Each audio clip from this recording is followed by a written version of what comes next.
Hello everyone and welcome to the Honda Racing e-motorsports 2025 Grand Final Americas region. Coming to you live from the Polyphony Digital Studios here in Tokyo. I'm Peter Lyon and I'll be your host for today's broadcast. Joining me is our race analyst and one of the top Gran Turismo drivers and an accomplished real-world racer, Igor Fraga. Igor, welcome. Hey. And of course, you, my man, you won your first race in Super Formula in the real world just last month at Suzuka Circuit. Congratulations. Thank you so much. Thank you for having me here.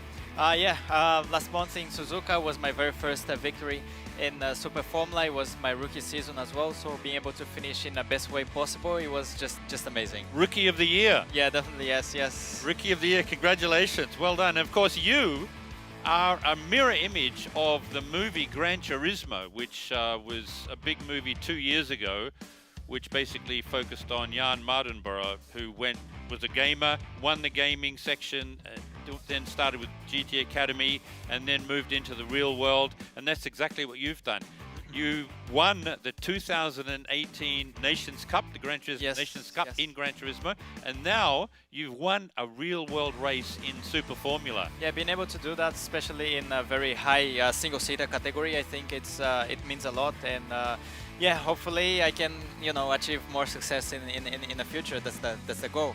And how about you, Peter? I think you have some relationship with the Gran Turismo. Yes. Have you played a lot of the game? Or? I've done a lot of gaming. Since it came out back in 1997, I've been playing it for 27, 28 years. I actually put a team together in 2009 with Kazunori Yamauchi, the producer of Gran Turismo, and we raced at Nürburgring in Germany in the 24-hour race back in 2010, and we came fourth in our class. And I'll tell you what, he is the master of virtual and the real world as well. So just like you. But this is what Gran Turismo is all about. It's not a game, it's more of a driving stimulator which sets you up for the real world, as you have shown and I've shown and the movie Gran Turismo showed. Let's move on. Okay, now let me briefly walk you through today's game title and the overall structure of this competition. The game title featured in this event is Gran Turismo 7, which is the real driving simulator for PlayStation 5 and PlayStation 4. The latest entry in the Gran Turismo series, packed with every kind of automotive challenge you could think of. With simple rules and intuitive controls, it allows anyone to easily enjoy the world of e-motorsports. Next, let's have a look at how the competition has unfolded so far. From August 29 to September 28, we held an online qualifier.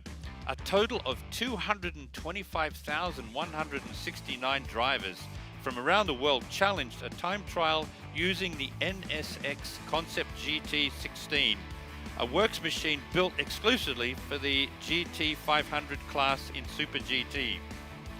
The top 10 drivers from each region who advanced through these qualifiers have made it here to the grand final.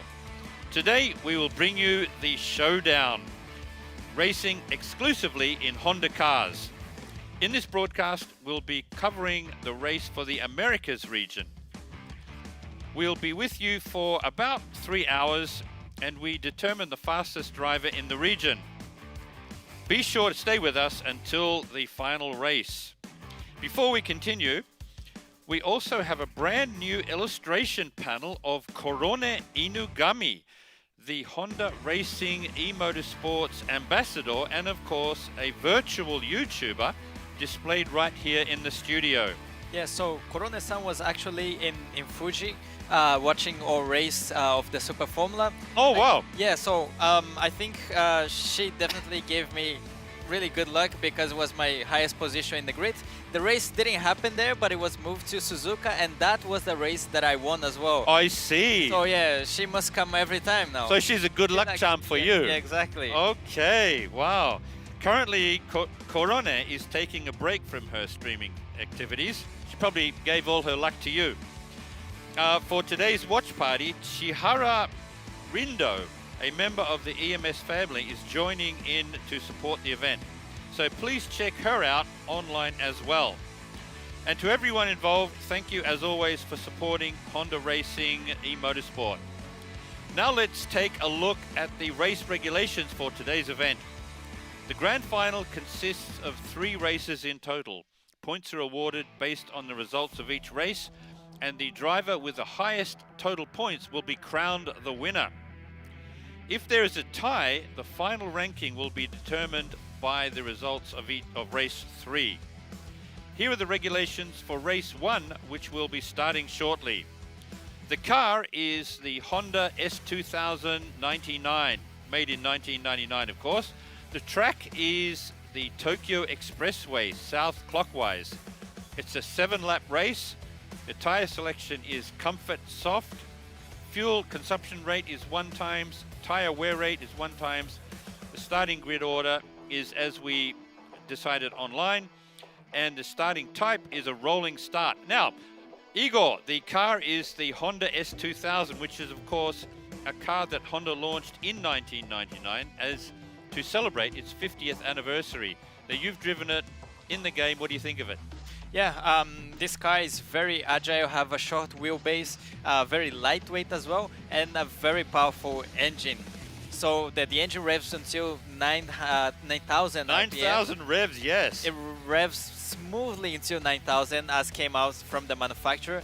It's an amazing car to drive. It's very, how can I say, fun to throw the car around as well. You can slide a little bit with the car, yep.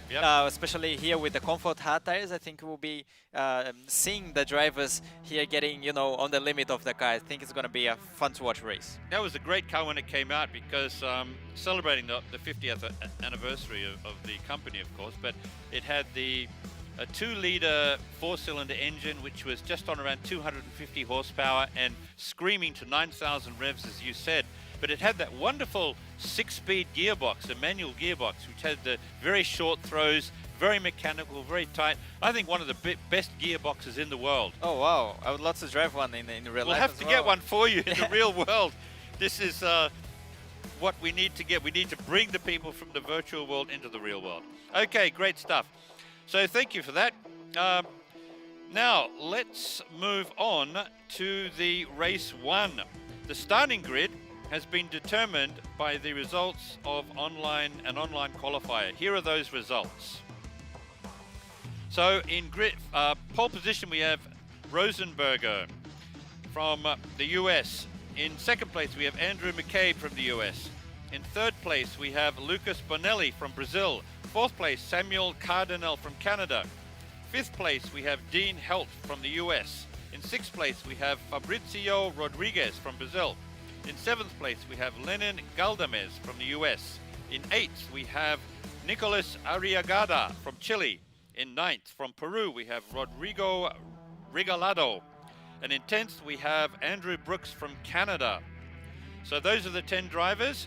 Now, thank you all for waiting. It's finally time to begin race 1. Let's get started. So what do you think of these drivers here? Well, most of them are already experienced drivers. They have been almost all in the Gran Turismo World Series event. So we are talking about, you know, really world fastest gamers here from the America. And it's fun, how can I say, funny to see the top 4. So the first and fourth position are the newcomers. They're young. Very young, exactly. Against the veterans in second and third place. All those guys are sent from Gran Turismo Sport, even back in the GT6. So it's have been already like 10 plus years playing Gran Turismo and being there on the top level. So it's going to be really fun to watch those two, you know, different types racing against each other. Newcomers against the veterans. So of course, in fourth place, we have Samuel Cardinal, who is 18 years old. I would think he's probably only just got his driving license. That's wonderful to see. So I look forward to seeing this veterans versus the newcomers. Okay, let's move to race 1.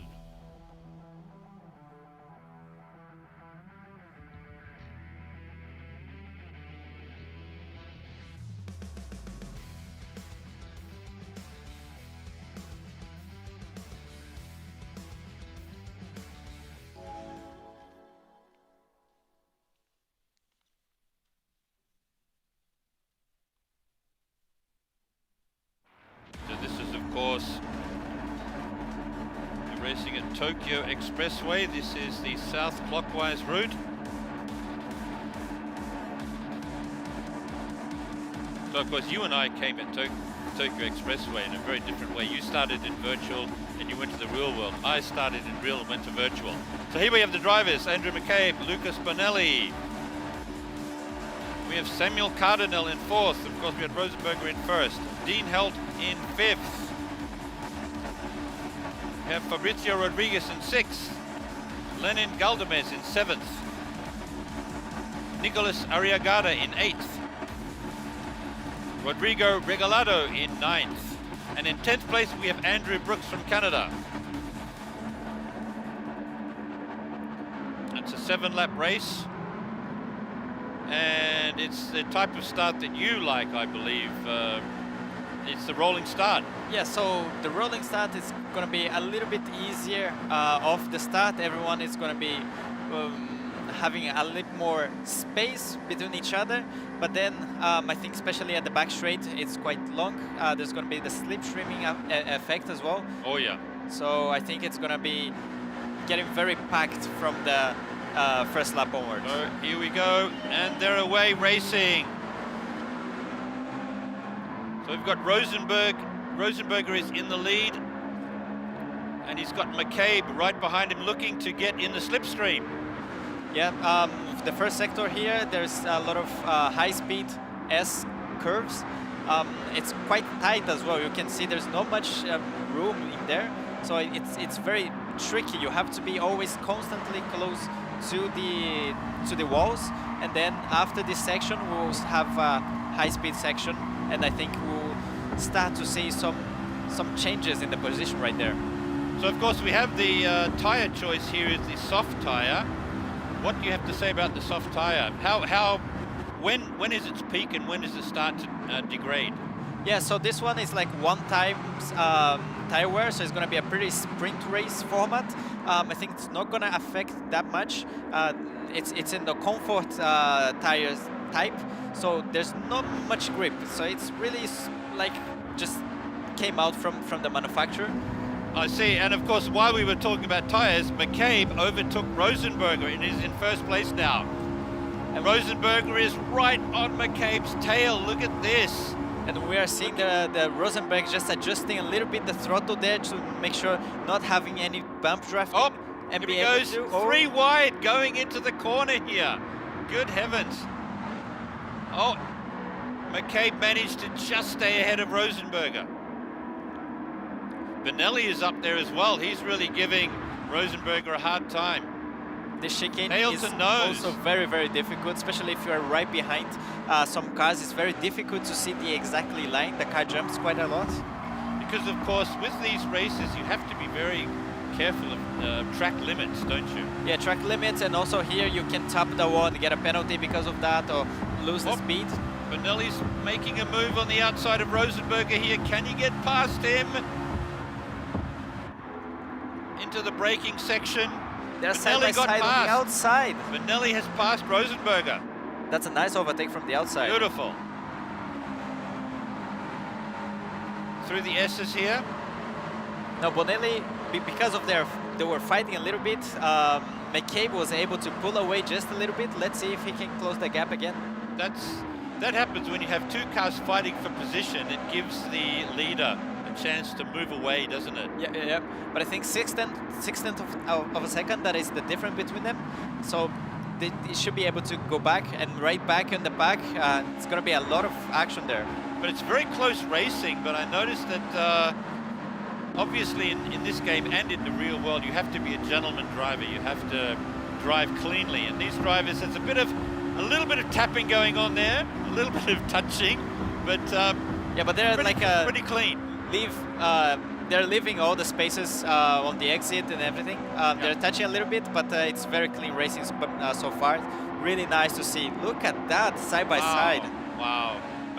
McCabe is doing a great job staying ahead of Benelli. He's really pushing hard. He's trying to get in the slipstream so he can have the overtaking rule. Again, 3 wide here. Was not expecting that. So the top two now is because of the so much fight is going on the back. The top two is being able to get away. Oh, there's a little bit of contact. Right. So we've got half a second gap between McCabe and Bonelli. Bonelli will be really trying to use all the grip he has in his tyres to get in that slipstream of McCabe.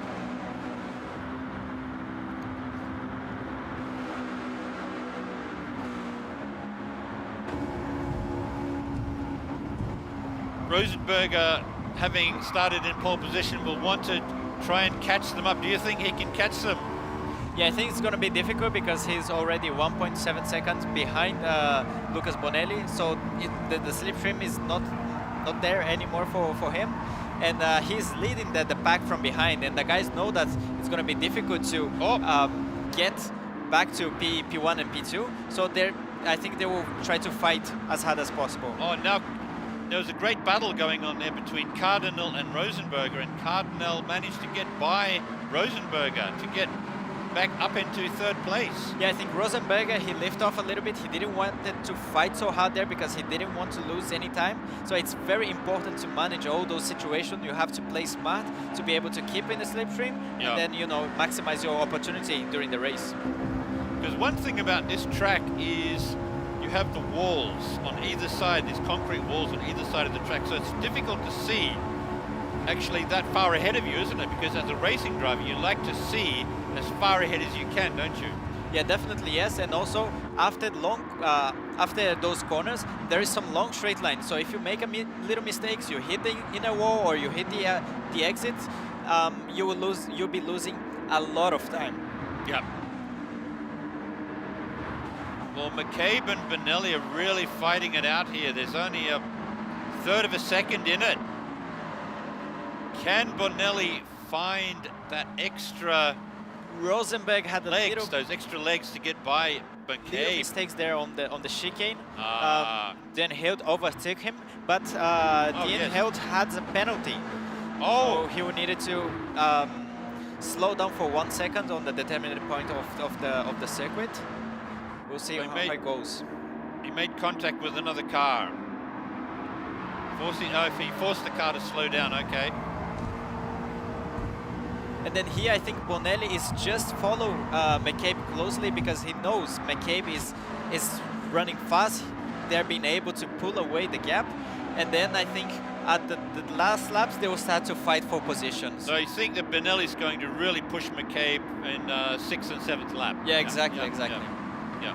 But so they're just sitting. Bonelli is comfortable because he have the slipstream, so he doesn't have to push it so hard. McCabe is trying to run away as much as possible. There you go. What happened with stint? Oh, good heavens! Oh yes. Oh yeah. They pushed him out. Yep. Yeah. Okay. I mean, it's quite tight place to be in it. In the chicane. Very narrow track. Yeah. Yeah, exactly.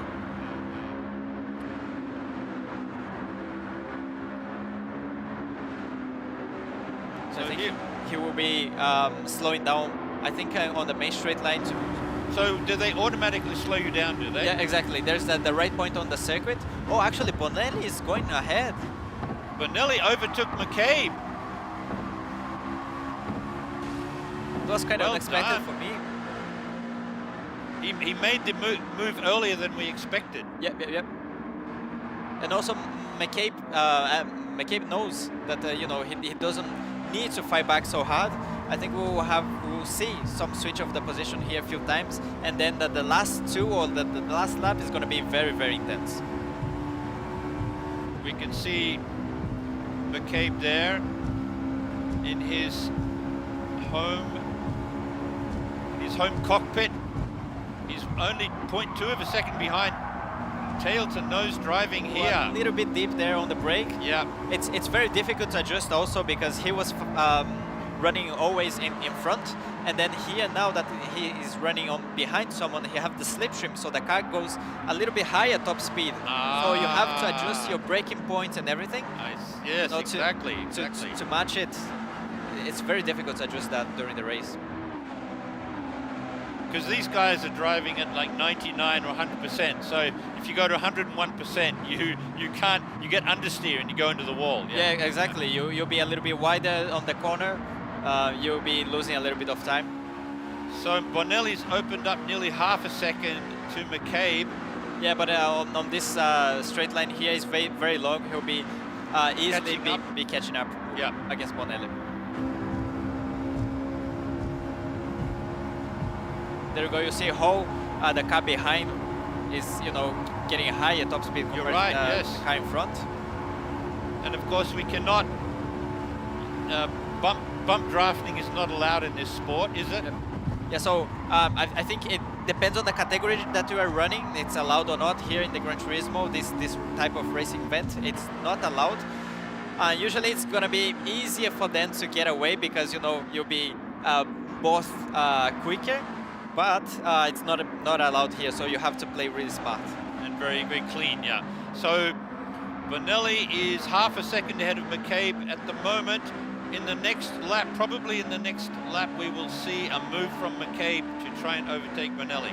And also in the background, Rosenberger also had a penalty, maybe for track limits or something like that. So Dean Held and Rosenberger fall down a few places. Yes. And Andrew Brooks is the one that is coming from, I think he was last race. Yes. It was intense. Yes, Andrew Brooks has come right up to 4th place. He's doing very good recovery there. I believe his favorite car, Brooks's favorite car, is an S2000. That makes a lot of sense. So Bonelli has more than half a second over McCabe going into the 6th lap. Can McCabe catch up? He'll use all the grip he has on his tires and some drafting to try and get back, right? Yes, he definitely has the pace. He's in a good distance. But also another thing is Samuel Cardinal. He's catching both from behind. He was 1.2 seconds. He was out from the slipstream range, but now he's only 0.8 seconds behind Andrew McCabe. So he's also in the slipstream range. As soon as they both, Andrew and Bonelli, start to fight each other, he'll be catching both as well. I see. So we are seeing Bonelli on the screen here. He's very concentrating very hard to try and keep McCabe away. He must be looking in the rear view mirror more than ahead, I think. Yeah, but he has to focus on his driving. Yeah. He was on the previous lap. He did the last chicane very well. Andrew had a little bit of mistake there. So yeah, Bonelli just have to kind of focus ahead and then try to do his best sector here on the last lap. All the top three are getting very, very close on this opening of the last lap. So we've got the last lap here. Can McCabe find that 1/3 of a second to get past Bonelli? Going, and now they're entering the S curves. Yeah, looking at that, I think Cardinal has a very, very good race pace here because he's been able to catch those two drivers here.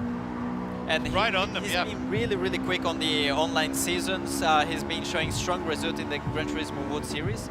He's very young, but he's showing really good speed. Can McCabe, he's only 0.3 seconds behind. Can he find the extra speed he needs? And also, it's going to be very important to adjust your distance from the car ahead because you want to have that slingshot, right? Yeah. If you are too close and then you pull, you try to get side by side too quickly, then you don't have that slingshot, that difference of the speed. So he's timing very, very correctly here. Let's see how it goes. So this is the move that McCabe needs to make. He's only going to have one try, I think. Yeah. You'll only have one move. I think it's going to be right on him. Wide, maybe. Here we go. They're side by side going into this last 90-degree corner. A bit of a sideways movement there. Bonelli managed to keep him out. There's only 0.2 of a second between the first three cars. Ooh, Bonelli was a little bit wide there on the chicane. Last corner, there's going to be the slipstream. Let's see who is going to win this one. Can McCabe find it? I think Bonelli's going to win it. Yes. Wow, what a great race. That was very close. And also Andrew Brooks managed to finish in P4 coming from P10. Well done. It's very impressive race. Well done. Andrew Brooks. Wow, that was a great race. We expected Rosenberg started in pole but managed to fall down to 7th, I think. Anyway, race winner, Bonelli, well done. Great race. Lucas Bonelli came from behind to get past a couple of cars to win the race. What a great event. What did you think? Yeah, I think the races were great until the very end. We didn't know who was gonna win the race. The top 3 was separated only by less than 0.4 seconds. So Bonelli won by 1/100th, Yep. 1/100th, yep. Sorry, 1/10 of a second. Well done. So he's going to go into the lead. He beat McCabe, then Cardinal, Brooks, Helt, Regalado, Rosenberger, Arriagada. Yeah, so I was, how can I say, a little bit surprised that Rosenberger was, having a little bit of difficulty with this type of cars. He's been also really quick in the online season. He's been there in the Gran Turismo World Series event as well. But yeah, he still have plenty of chances to recover. We have race 2 and race 3. Yeah, which are both in the NSX. Yes. But then different versions of different it, version. Yeah. So we'll see if he can come back and pick up the points to win the series. Let's see. Okay, so that's the race 1 out of the way. Now we're going to a race interview, I believe, very soon.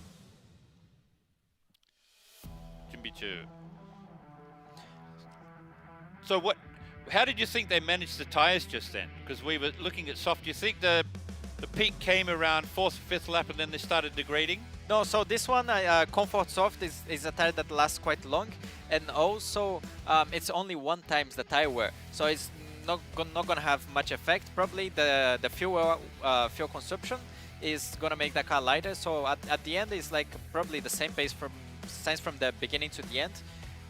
The next race, I think it should be quite similar, and then the last race, this one is gonna have 3 different tire compounds. It's going to affect the tire wear. 2 pit stops. 2 pit stops. Yeah, you have to manage your strategy and everything. Those first 2 races is going to be only like pure pace sprint race. So you have to by yourself like overtake the cars and manage to get the positions. I see. We're moving to we'll hopefully have an interview very soon with the race winner. In the meantime, let's have a look at let's chat about the NSX, because that is a car that you've driven in the real world as well, right? No. The NSX, I never driven. You've never driven? Oh, no. Igor, we have to get you in an NSX. The original one and the second generation. They're such different cars. Such different cars, but they both made such a huge impact on the motorsport world. Yeah, the second generation, they have the hybrid engine, right? Like it's 4-wheel drive. 3.5 liter V6 with 3 electric motors, about 550 horsepower, I think. Okay, so we're going to the interview now with the winning driver. Well done! Congratulations, Lucas. You came from behind. Cool. Yeah. And how was it? You're a big fan of the S2000, I believe. Yeah. It's the race is very fun. I love street cars. I love Honda S2K. And the slipstream is very strong on the straight, but I secured my position.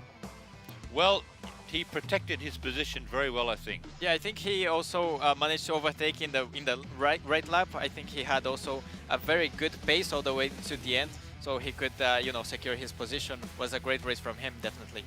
Congratulations! That puts you into the first place and on the top of the points ranking. So we look forward to seeing how you will perform in the second race. Good luck, Lucas. Yeah. Well done. Thank you so much. Congratulations. Thank you so much. Yeah, good luck in the next races.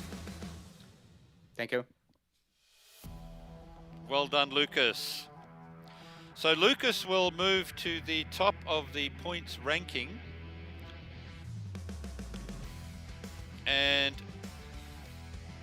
there we go. So Lucas is in top with 12 points, and we have McCabe with 10, Cardinal with 8, Brooks with 7, because of course Brooks came up from 10th place, didn't he, to pick up a 7th. That's a great result. Then Helt has 6 points, Regalado 5, Rosenberger 4, Arriagada 3, Galdamez 2, and Rodriguez 1. So we look forward to the second race, which will be starting very soon. And also we have to consider that the last race is gonna award double points, so Oh, it's of gonna course. have a lot more weight to get, you know, good points in the last race. Obviously, you know, you have to collect all the points that you can on the first 2 races, but the last race is gonna be the one that you know, can shake things up quite a lot in the championship. Yeah, they really have to choose their tire selection and their pit strategy very well, don't they? Which of course depends on where they start in the race, right? Yes, definitely so. I think starting on the front, you want to pull away the gap and not get caught by, you know, the traffic and so on during your strategy. And the people from the back doesn't want to get into the traffic, you know, if they started like slower tires in the front. You want to use the fastest tire compound when you have the clean air, you don't have anybody in the front. Yeah, exactly. So are we ready to move on to race 2?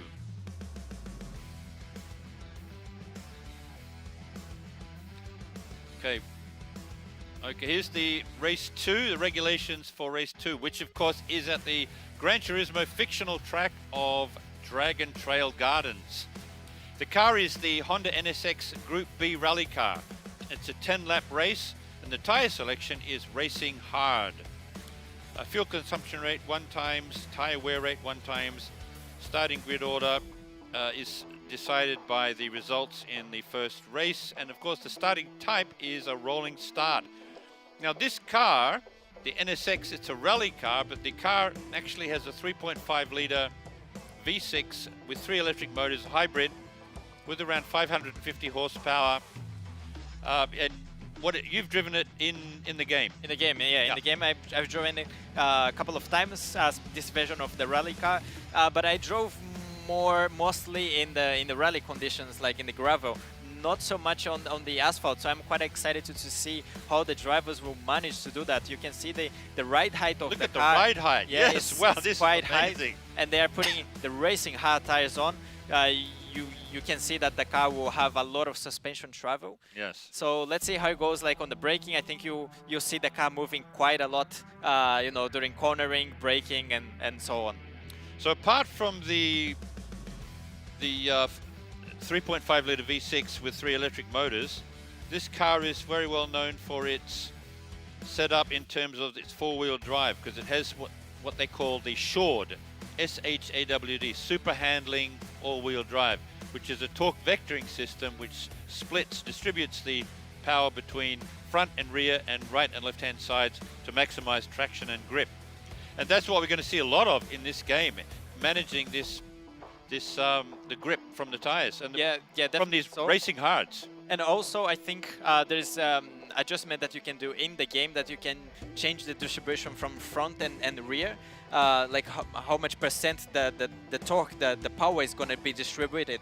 So like depending on the corner, depending on the situation, probably they will do like some adjustment there, you know, like put a little bit more distribution to the rear. Yeah, rear of the rear, car. especially on the high-speed corners, and Yeah. out of from slow-speed corners, they'll probably do more like 50-50 distribution to make sure you have like the good launch, the good traction.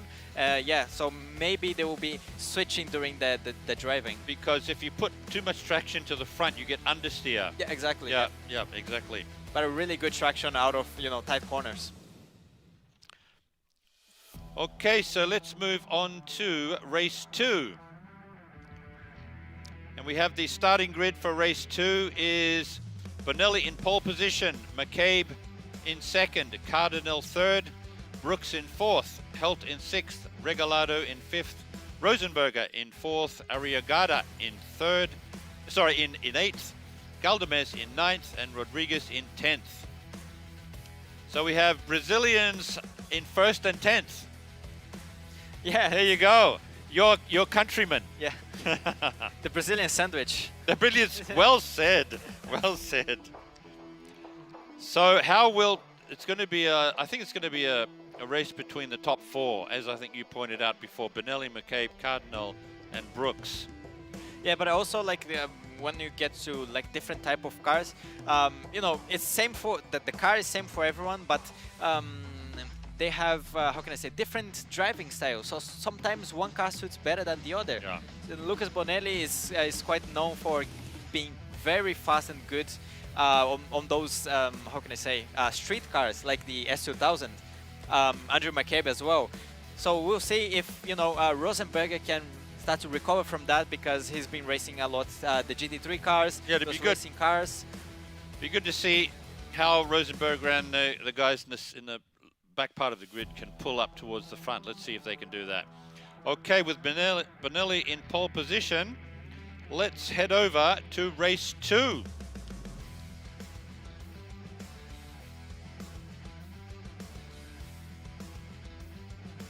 And of course, the track. You've driven Dragon Trail Gardens, Yes, haven't you? yes. What do you think of the track? Yeah, so this track is quite difficult, especially there is a lot of how can I say, the inner curb. You have to use it very well, especially the second and third corner there. There is a specific way to use the curb, but I think the right height of this car will kind of help things up. And then the last bit, there is a lot of S section and a very, very long right-hand corners that you have like kind of 4 apexes. Yeah. So it's Okay. crazy. It's very difficult to know where you hit the curb, where you hit the apex, because you are always turning, and then you go to the last corner. But you see, it's a square. Yes, exactly. It's a square. Yeah, it's very difficult. It's not like Not too like wide. Suzuka, not like the first, second corner at Suzuka. Yeah, It's, different than the spoon that is very like round Yeah, shaped. yeah. It's square, so it's very difficult to manage the braking and the traction right. You are always turning. So here we are, race 2 at Dragon Trail Gardens. Those liveries look really aggressive, don't they, with the blue, red and white. Yes, definitely, it looks amazing. So this is a rolling start as well. In first, pole position, Bonelli. In second, we have McCabe. In third, we have Cardinal. In fourth, we have Andrew Brooks. In fifth, we have Dean Helt. Sixth, we have Rodrigo Regalado. In seventh, we have Simon Rosenberger. In eighth, we have Nicolas Arriagada. And in ninth, Lenin Galdamez. In 10th, we have Fabrizio Rodriguez. Okay, now they're going to move off into the rolling start. You can see the ride height there. It's very high, isn't it? Just by looking at the car from the side. Well, it's made for gravel, so it have to have some good suspension travel to absorb all the impacts. So the drivers are weaving here to try and get some heat into the tires. And we're away and racing in race 2. So Bonelli leads McCabe and Cardinal into the first corner. It's a long left-hander. And then we head to the chicane that, as I said, it's very tricky to get the curbs in the right position. You can kind of cut a little bit the corner. Aha. And the drivers, of course, really have to be careful. Oh, there's a bit of wiggling there. A bit of squirreling out of the corner. Bonelli's managing to stay in chat. McCabe's got a penalty already. Maybe, what is that, track limits? Track what do you limits, think? yeah, track yeah. limits, that's what I thought. It's very difficult to get it right, and if you get slight mistakes, then you have the risk to get the penalty there. Because, of course, track limits, yeah, exactly. That's what it says, all 4 wheels off. So you have to keep 2 wheels on the track in some way. Yeah. And also, unfortunately, Rosenberg also got a penalty, probably for track limits again. 0.5 seconds penalty. Oh, really? Okay. So that's going to help Bonelli. So at the penalty line, which is On the main straight line. main straight, okay. Oh, no, so sorry, on the back straight here. So around here, I think it is, yeah. So there we go. So McCabe was penalized. He's dropped back to 5th. That's putting Cardinal up into second place. And also an interesting thing to see is like usually the penalty gets like the double of the, how can I say, the time that you lose. So 1 second, usually in terms of track time, you lose almost 2 seconds. Oh, really? 2 seconds in a race is huge. Oh, Helt has just passed Cardinal. But Bonelli is managing to stay up ahead. Yeah, so because of the penalty of McCabe, all the pack was coming so tight together, and it's a very, very good condition for Bonelli to get away now. 1.5 seconds ahead. That's big. That's big. But these drivers, they're pushing the limits, aren't they? In other words, going to. They may be penalized for track limits. Yeah, but we really have to stay on the track. Yeah. Yeah, but they really have to risk it, everything like that, because we are talking about, you know, the best driver collision from the world.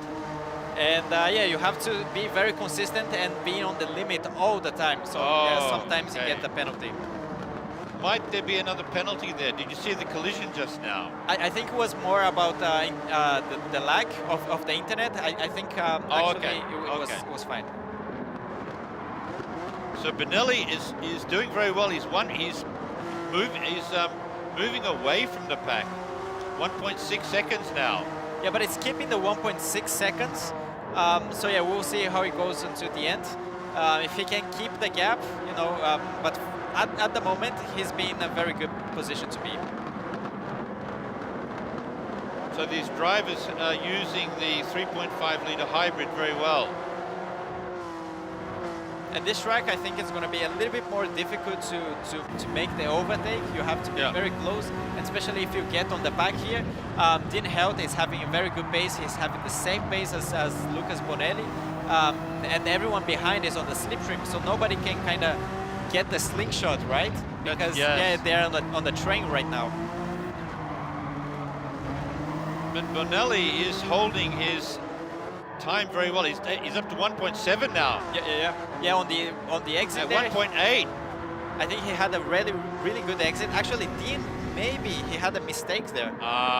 So if now attacking him. Helt has a mistake, then he will hold the others back as well. Yeah, exactly. So that's why Bonelli is able to move ahead.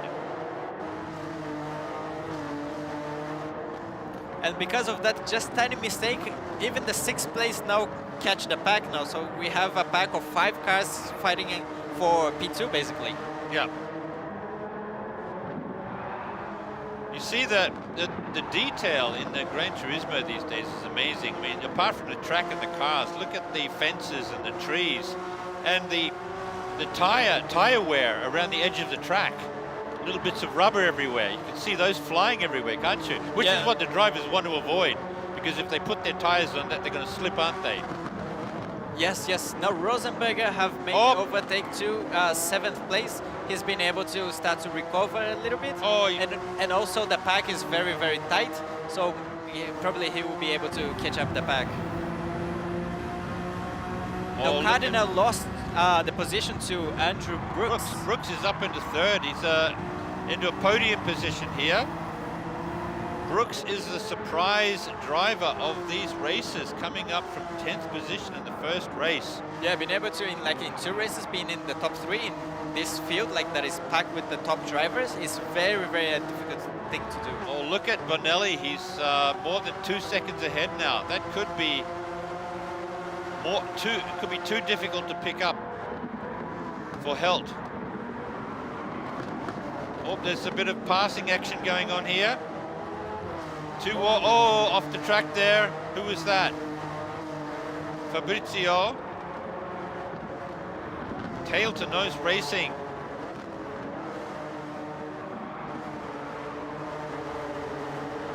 These drivers, look at that, all the tire wear coming onto the track.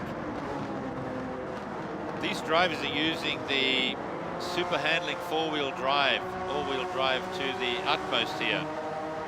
And also because of the car, you know, take all the curbs and everything, you really have to attack all the edge of the circuit, and that makes a little bit more, I think, prone to mistakes. Okay. Because the tire wear the tyre rubber, the small pieces of rubber that come from the tyres, tends to be thrown out to the edge of the track, doesn't it? So if you go a little bit wide, you're going to slip a bit.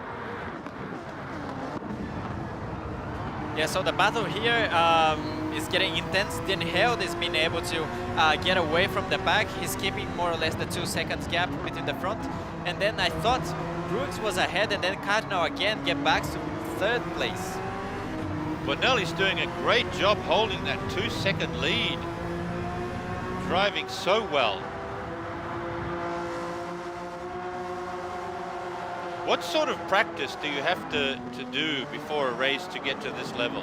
Yeah, so I think you have to practice a lot your 1-lap pace. Qualifying is very important in a field like this. You know, Bonelli was being able to have a really good pace sense from the beginning. He started in a position that has, you know, the most advantage, and he's making most out of it.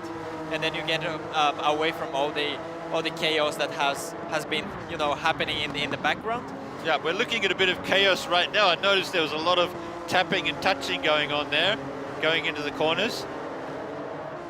And then, you know, obviously race pace as well. This one not so much because it's more like a sprint race, doesn't have too much tire wear involved. But for the last race, you have to try out many different strategy, be used to different tires. Like when you switch the tires, the grip level of the car changes a lot, and you have to adapt to that in a very quickly, otherwise you'll be losing time.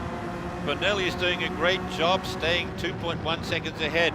We're seeing a very tight battle between Brooks and Cardinal here. Yeah, I think this battle will be going all the way until the end. It's, you know, Sainz 3rd position until all the way to Rosenberg and P8 are fighting for the podium spot.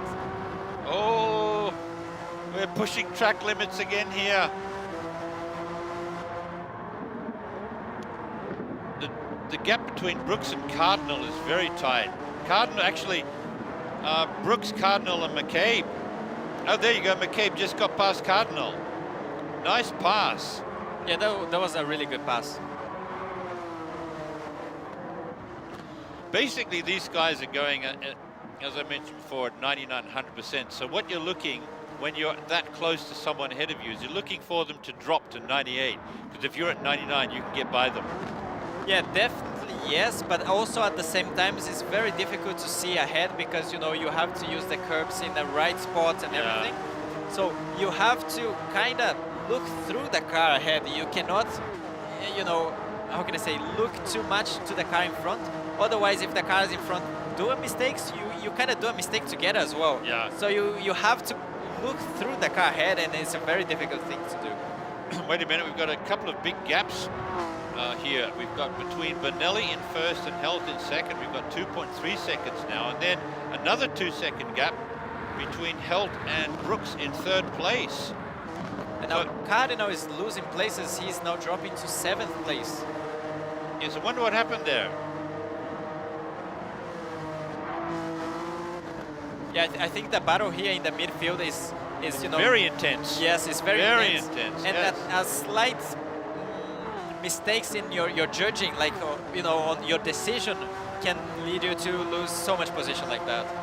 And that fighting we're seeing on in the middle, and also in 3rd and 4th place, is helping Bonelli. I mean, look at him. He's up to nearly 2.5 seconds in the lead now. And he's locked in. He's not doing any mistakes. He's showing, you know, the best race pace from here by far. Do we have a lap time here? Does Bonelli have the fastest lap? No, actually, fastest lap is from Arriagada from P6, but I think because he had a little bit of slipstreaming and so on. But from pure pace and average, you know, Bonelli is being, you know, the strongest by far. He's consistently very quick laps, yeah. Well, Bonelli has lost 0.4 of a second there over Held. Oh no, he's back again. But the gap between 1, 2 and 3 is quite big, and I think this may go down to the wire. This may go to the end, I think. Yeah, probably yes. From P3 onwards is you know, getting a lot intense in the battle. Dean was able to pull away the gap, and that was for him, I think, very decisive, you know, to secure the P2 spot. If he doesn't make any mistakes, I think he is in a comfortable position. Yeah. We have only 3 laps to the end, so he have just to keep the nose clean, and he should secure that P2 spot.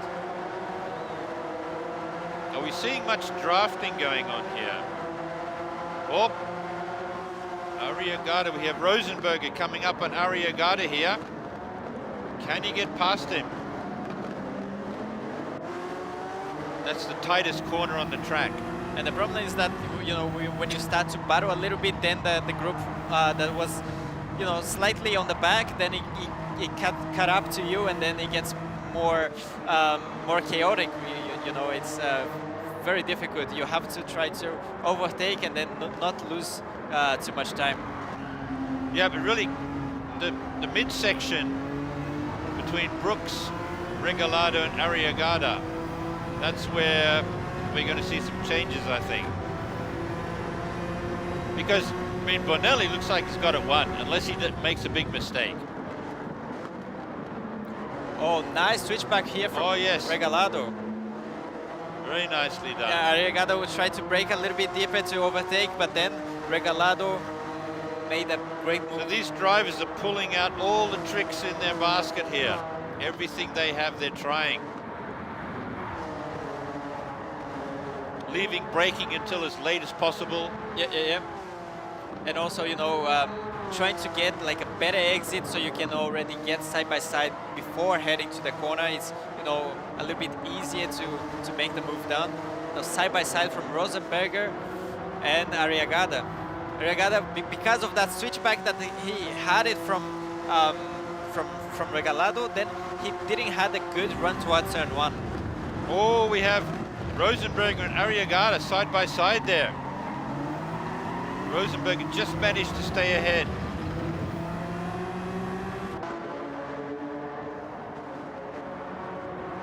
Arriagada is all over the back of Rosenberg here, good heavens. And we see the laps are, you know, get more and more laps. You see the marbles, getting stuck on the side of the track. Yes, the tire marbles everywhere. And also McCabe is starting to recover some pace. He's been able to catch again Darren Helt. He's going for the last lap. I mean, it's 9/10 of a second, so it's still a considerable gap there. But McCabe still has some shot on the last lap. That's amazing. Bonelli is still pulling away.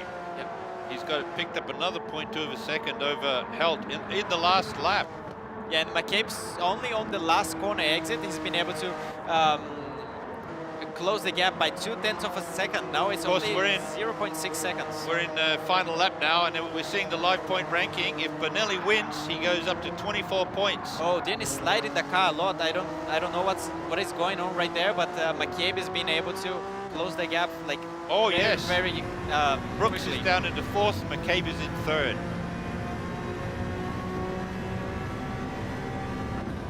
So wait a minute, McCabe is all over Helt. Yeah. And you see on the entry of the corner and everything, Dean is sliding the car quite a lot. We have 2 penalties here. Arriagada and Cardinal, I would argue they are track limits. Track limit problems, probably. Yeah, we'll see how, you know, if there's any incident or something like that. Can McCabe get past Helt? That's what it's all about, because Bonelli seems to have it in the bag. Yeah, the last corner here is you know, very wide tarmac and also a good braking point. So we'll see if McCabe can do something going through the last corner here.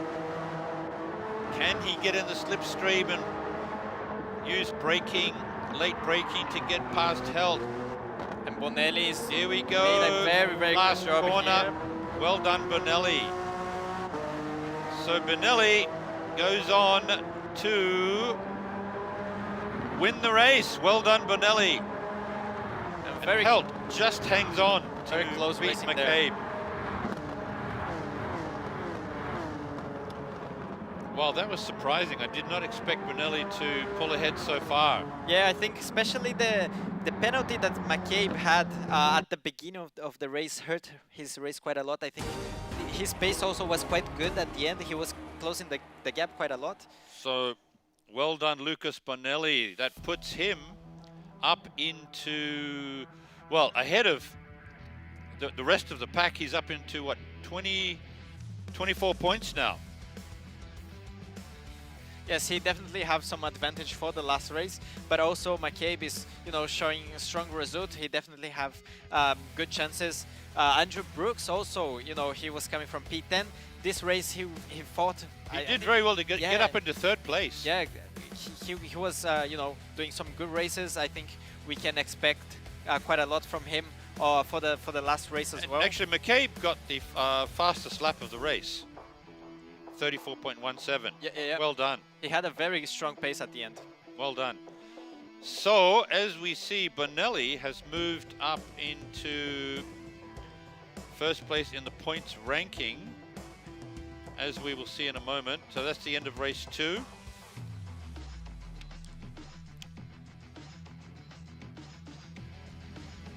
That was the Dragon Trail Gardens track, which you know very well.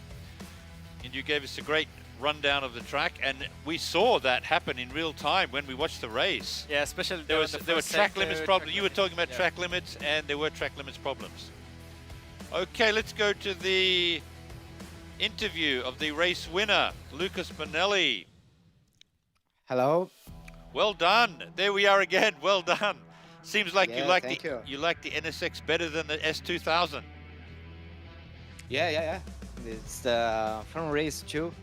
Starting P1 now, it's more easy, but very difficult car on the sector 2, sector 3, 2, and was a good race. It's a good of pace, and I hope to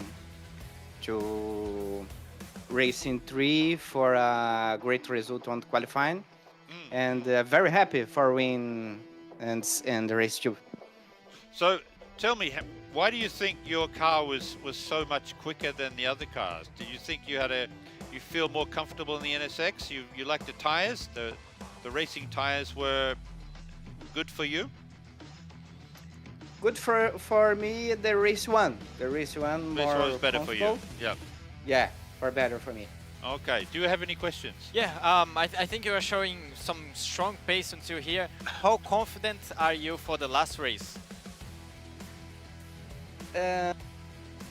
Depend of the quali, but the race 3, the car is more faster, and a lot of tire wear, and I hope to a great result on the quali for a battle to win the race 3. Tell me, a lot of viewers would want to know how much preparation have you done for this race using the NSX? Have you done a lot of practice laps?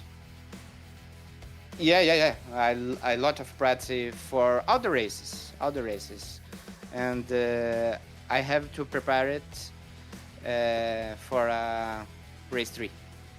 So what is your favorite track? Favorite track in the game? Yeah. Interlagos. Oh, And this, not surprised. Yeah, being in Brazil. Interlagos, Spa-Francorchamps, and Yeah. Nürburgring. Of course, the Nürburgring. Yeah. Yeah, I love to Abu Dhabi Yep. and Silverstone. And Silverstone. Okay. Yeah. Okay. Yeah, but Interlagos cannot miss there. Interlagos, you know, have to be always there. Yeah, up there. He has to say that. Yes, It's of the course. top one. Yeah. Or you'll disqualify it as a Brazilian. I'm just kidding. Anyway, good luck in the third race. Well done in the first 2 races. Now you've gone into the lead. So, of course, given that there are double points in the third race, if Lucas does well, then you will win the championship. But it really depends on how you do. So good luck, and we wish you all the best in the last race. Thank you so much. Good luck. Okay. So now we have a very interesting announcement to make. So Honda Racing has been working on a new line of original merchandise. we've created some commemorative trophies for the online qualifiers as well as original apparel, in other words, some goods. These items are available only exclusively in Japan right now, although I'm hearing that in the next few years you may be able to get them overseas as well. So I'd just like to introduce some of them here. Now, Igor. Yeah. This is probably the main one that everyone wants to see. Are you ready? Here we have a mini trophy. Now this is something you can order online, and what it is gives your position, your lap your time name, from the online time trial, and then the actual car. Yeah, the actual car, your lap time and everything, all the details from the event, and then you can custom order that, which is I think quite cool. And you can also combine with the exact same color of the car that you have competed in the online time trial that lasted, quite a while there. Of course, we have some extra little hard case here that is also available. Oh, I should mention that this is, I was told that this is 5,500 yen, which is about what, $30 to $35 US. We have the cap, we have an eMS cap, we have a shirt here, shirt as well, cap, Also, and beer brick also toy with the Honda HRC, Honda Racing livery right there.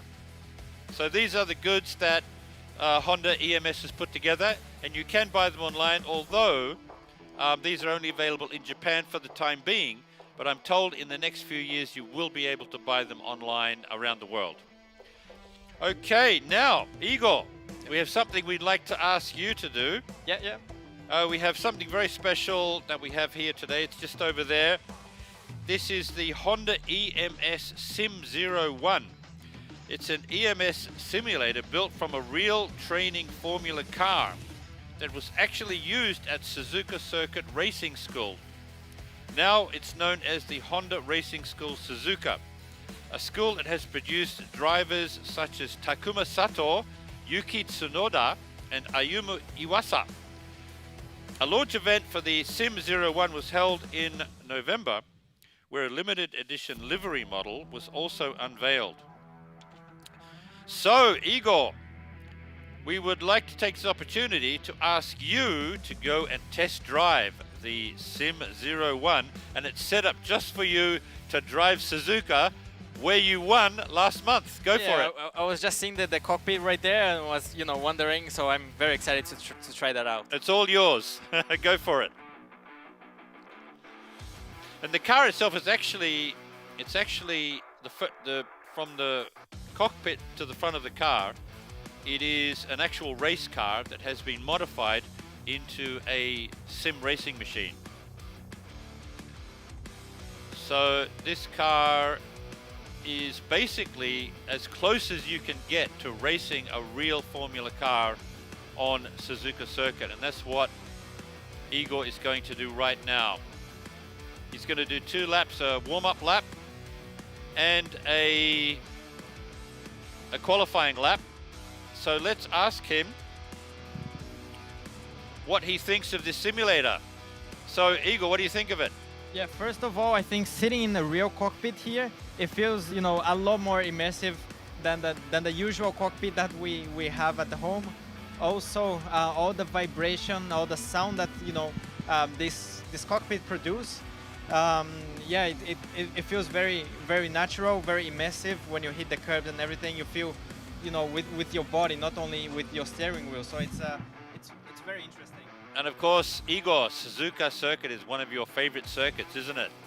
Yes, definitely yes. Especially since after the last race victory here, it definitely will add up to one of my favorite tracks.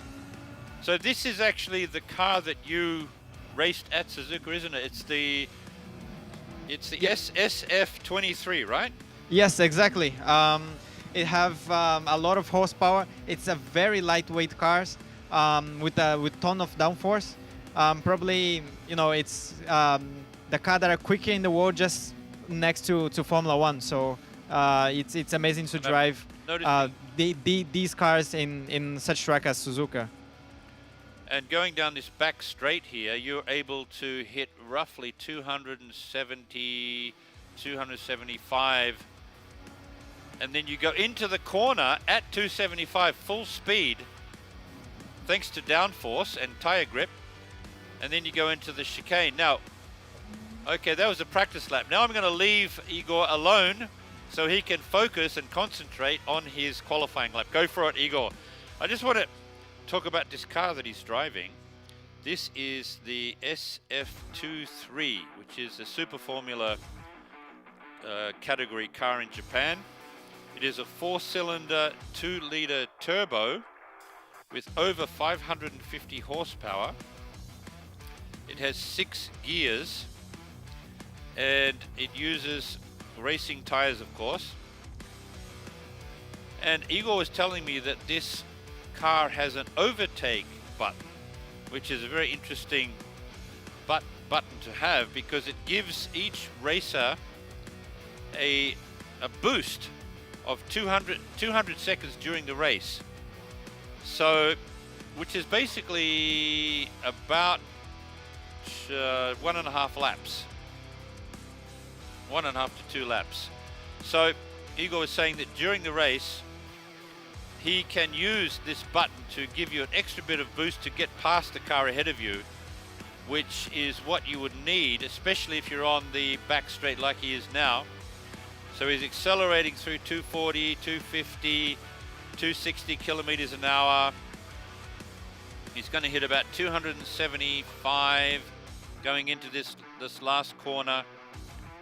Braking heavily going into the chicane, down to about 95. Accelerating very hard out of the chicane. Can he get the same time? He got a 137 flat, which is about the same time, I believe, as your fastest lap at Suzuka last month. Is that right, Igor? Yes, I got a thumbs up. So he's only, I think, 0.2 or 0.3 off the time he got at Suzuka last month. So there you go, people. That is what happens with Gran Turismo. It's a game, yes, but it's more than a game. It's a driving simulator. It allows real racing drivers the chance to really practice in the real world, right, Igor? It lets you practice in the real world, get used to the track, know the track layout, where to brake, where to get back on the gas, cornering, where to get on the apexes. Definitely, yes. And also I think another very positive point from, being able to play in the Gran Turismo is that you have many different circuits, many different cars, so you can learn to drive different types of cars, different types of racing techniques that, in the real life, usually you do one category per year or something like that, but in the virtual, you can change many different options, and in an event like this, you'll be switching, very quickly between each other. So you have to be quick in different type of cars. But I can tell after racing, he's a little more hyped than he was a moment ago. He's still, the adrenaline's still going. I can see it in his face. Yeah. By the way, this Honda eMS Sim 01, which we showed today, is available for both rental and purchase, apparently. So anyone that is interested, please contact Honda, and you can talk about that.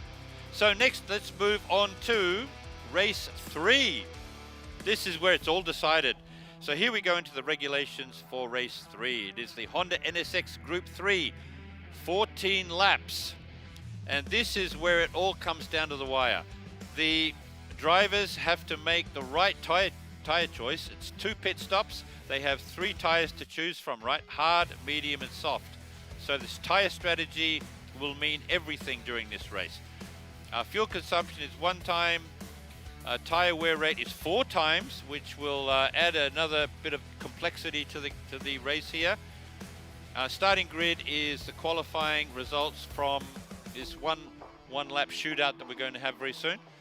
And it's a rolling start.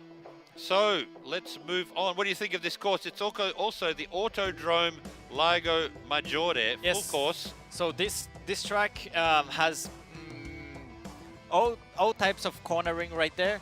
You have to be a complete driver to really manage that. The NSX is also a very technical car to drive. You know, it has good rotation on the entry and also good traction on the exit.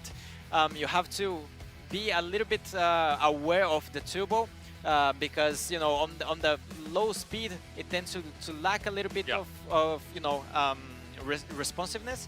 But then, you know, once it gets to the turbo is going, you know, you have amazing power. Exactly.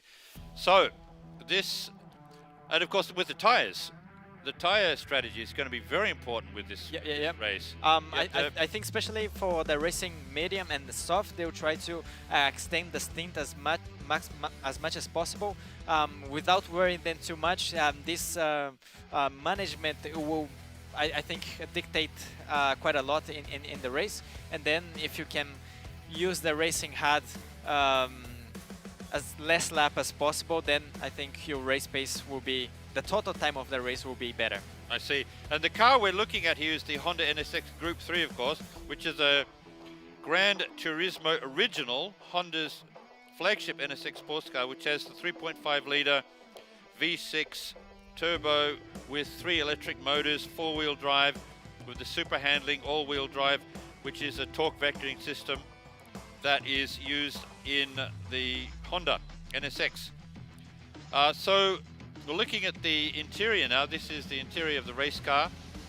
You can very, see that very low ride height. Yeah, and you can see that this is like a full-built track racing car. You have all the aerodynamic elements there in the front wing, the front splitter, big rear wing, the diffuser as well. A lot of carbon fiber getting used on.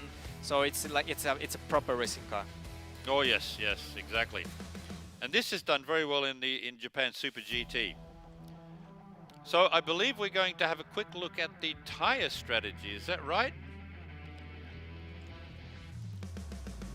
How to use the, here we go.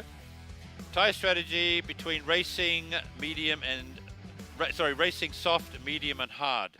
Yeah, so. Now, what do you think?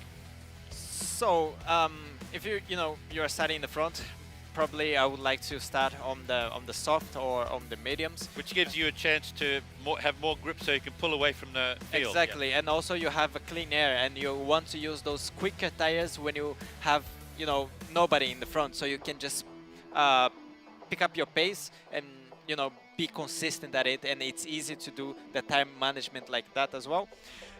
If you're starting more towards the back, probably racing hards is gonna be the way to start, or maybe on the mediums if the cars ahead are starting with the medium tires, then maybe you can use the slipstream and try to keep together with the back, but very difficult to choose the soft tires from the back. So even if you're a great driver and you're at one with the car, it really comes down to your tire strategy as to whether you can win this race or not, doesn't it? So this is the most important thing of this race. Yeah, I think it's... And when you pit. Yeah, definitely, yes. Also the timing that you pit, or when you change tires, there's the undercut and overcut element as well. And the timing of the pits, I think, is going to be a key point in the race. Yeah. So let's have a look at the point ranking from race 1 and 2. Here we go. Bonelli is way ahead, having won both races with 24 points. But McCabe is still behind with 18. He's still in there with a chance if he does well in the third race. Helt has 16 points. Brooks has done very well, hasn't he? Moving up from 10th. He has 14. Cardinal has 11. Regalado 11. Rosenberger 9. Arriagada 7. Galdamez 4. And Rodriguez 2. So it's coming down to the wire. Can McCabe or Helt pull back from the behind to win the race and beat Bonelli? What do you think? Yeah, I think it will depend also quite a lot in the qualifying session, because the previous races, they were starting all from previous results, and this one they will be doing a separate qualifying session. So this will dictate a lot, how the race will go as well. There is the high-speed S's inside the track that is also very easy to pick up the penalty, and you have only one shot. to do the qualifying. But, yep, that's why it's called a time attack, because you have to attack one time and that's it. So let's move to the 1 lap time attack, which is coming up very soon. And of course, the grid positions, as you said, will be decided by this very, very quick 1 lap. And we could tell that it means a lot because Lucas Bonelli was just, you could tell, he seemed a little nervous about this qualifying lap, didn't he? Yeah. I think the car, you know, it's, as I said, you have to be very precise to manage. All the curb usage have to be perfect. As I said, there is the chicane, the high-speed S's, you know, that you have to take a lot of risk there. If you don't take the risk, you'll be leaving time on the table. And then if you take the risk, you have the chance to get a penalty. So it's very difficult, you know, decision to make. And of course, everyone is on the same tire. They're on the soft tires for qualifying. So that's the qualifying tire. And we're expecting to start the qualifying very soon. We're just setting up now. We have drivers from around the world. Here we go. So we're starting the qualifying for the race 3, which is the final race of the day, the qualifier. So actually the qualifying session here is being doing reverse order, right? Reverse order. Reverse order from the online qualifier, and also using the racing medium tires right now. Racing medium, okay. So first off, we have Andrew Brooks from Canada, and his favorite car is the Honda S2000. He says he's excited, and he's showing that, you know, he's been able to do quite exciting races. Yeah, he's done very well to come up from 10th. Good heavens.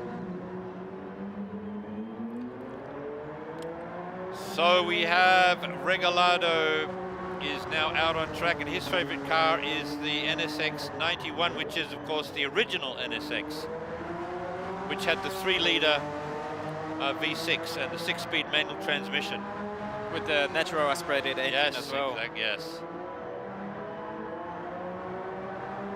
And next we have Nicholas Arriagada, who is 19 years old. His favorite car is the S2000. Oh, first time qualifying. Yeah. Yep. For the Honda eMS. So yeah.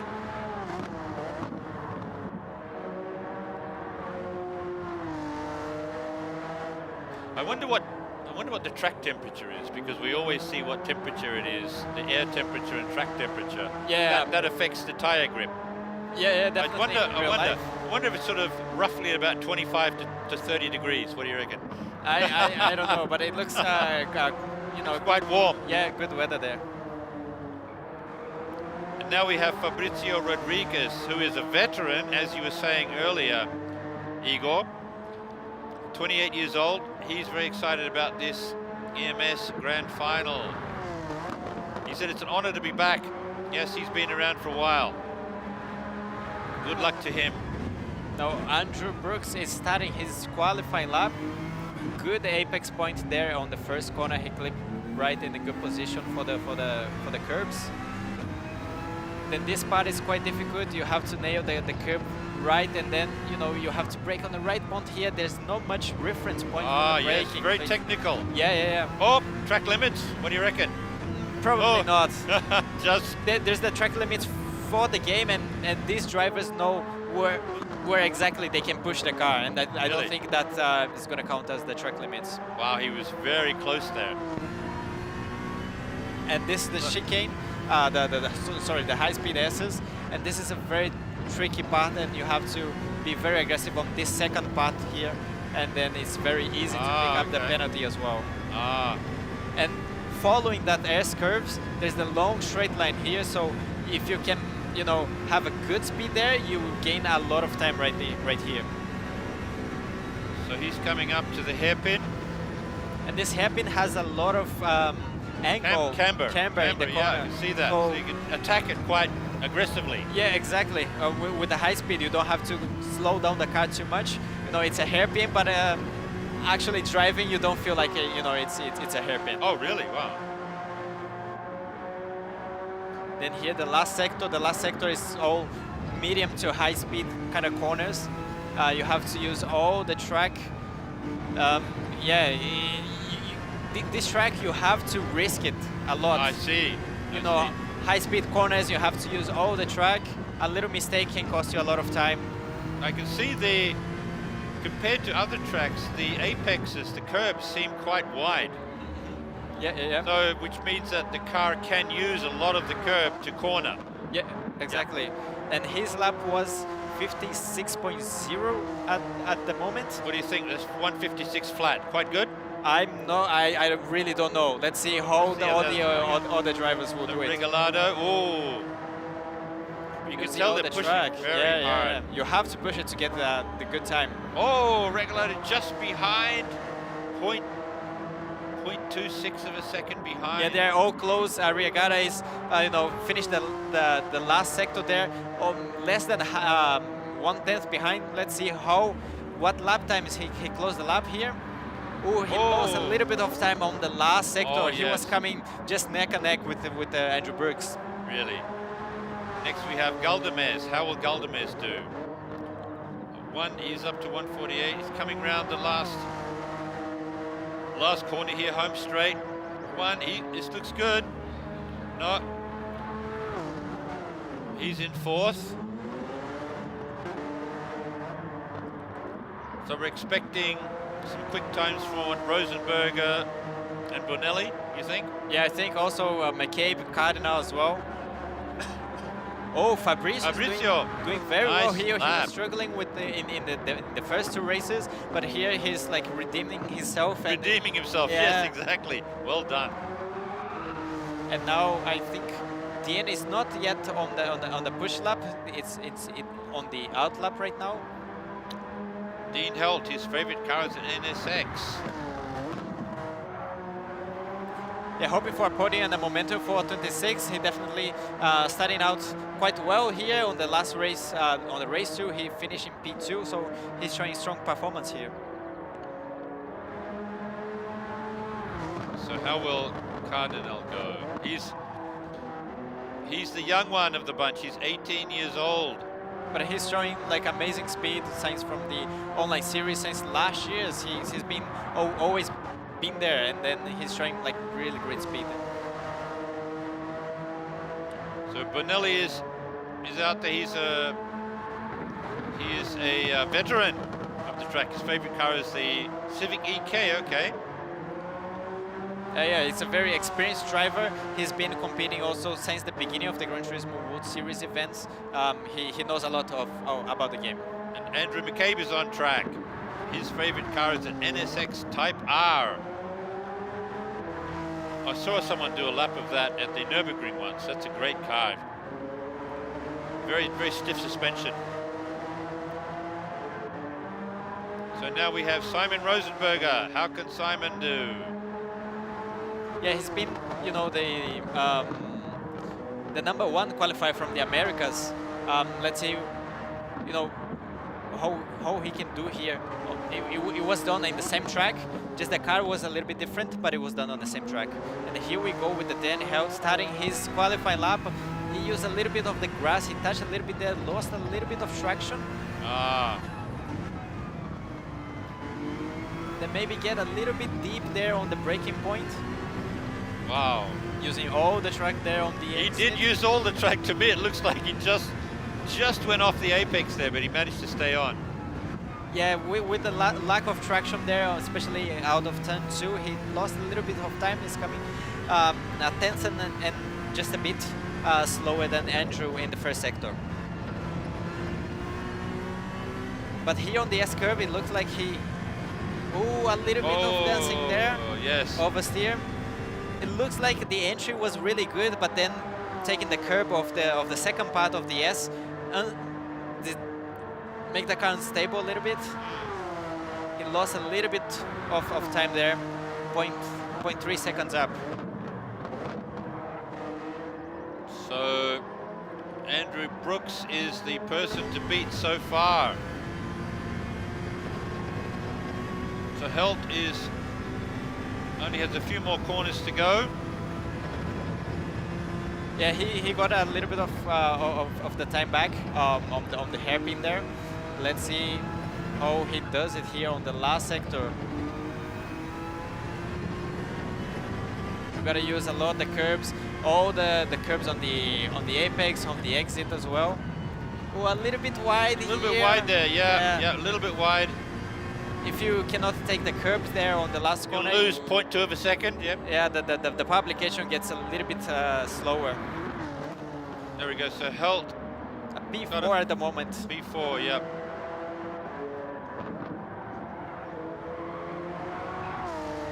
Yeah, let's see how Cardinal does it here. He's been really, really fast on the online seasons.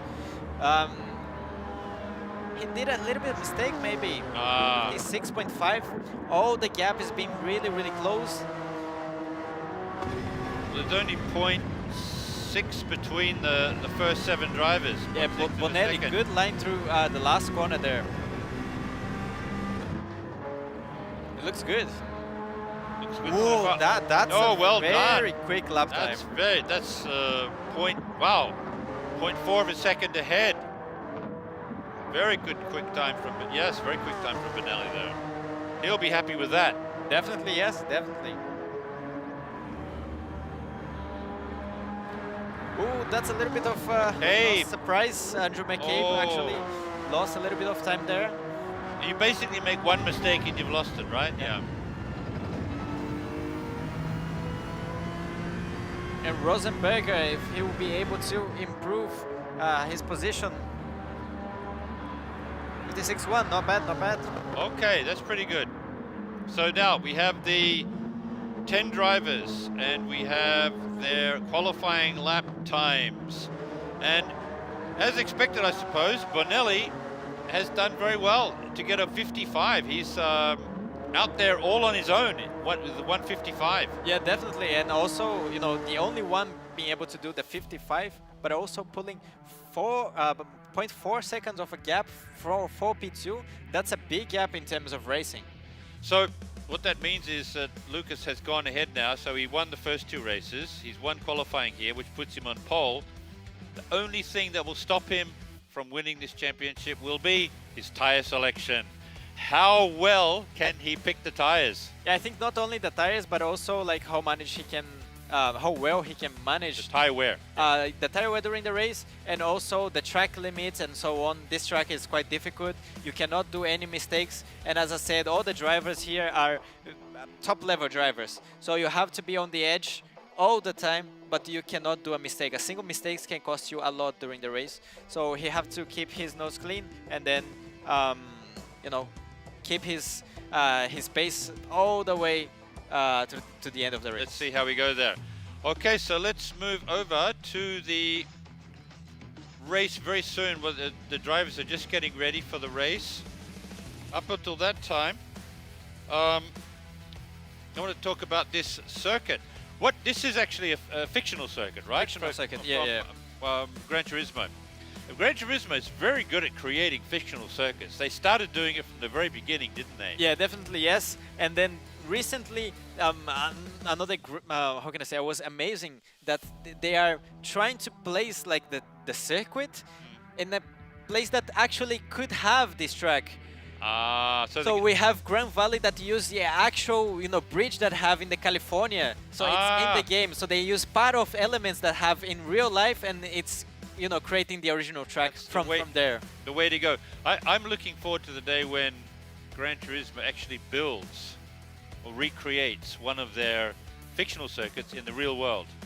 Yeah. Do you think that's possible? I know it costs a lot to build a circuit. Yeah. But still. But definitely, I think they can create some very, very interesting racing circuits. And I think, we're watching here and all the races here with the fictional tracks. It has been amazing, right?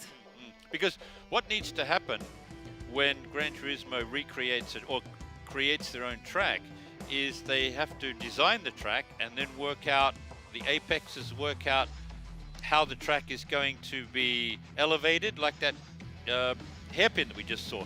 It had positive camber, so you could actually go into the corner quite quickly. Yeah. With negative camber, you have to really slow down so you don't lose the tail. But with these with these tracks, Gran Turismo has really created some great tracks in the fictional world, and we've got a nice combination with real tracks from the real world, so it's a good combination. Okay, so let's go to race 3, the grand final, the last race of today. So we have Lucas Bonelli in pole position, we have Brooks in second, we have Rodriguez in third, Rosenberger in fourth, Regalado in fifth, Helt in sixth, Arriagada in seventh, McCabe in 8th. And we have Cardinal in 9th and Galdamez in 10th. So it's going to come down to, really, it's all going to come down to how Bonelli pulls together his race with the tire strategy. But definitely he has a good advantage here, since from the last races, the points he has, you know, some margin there.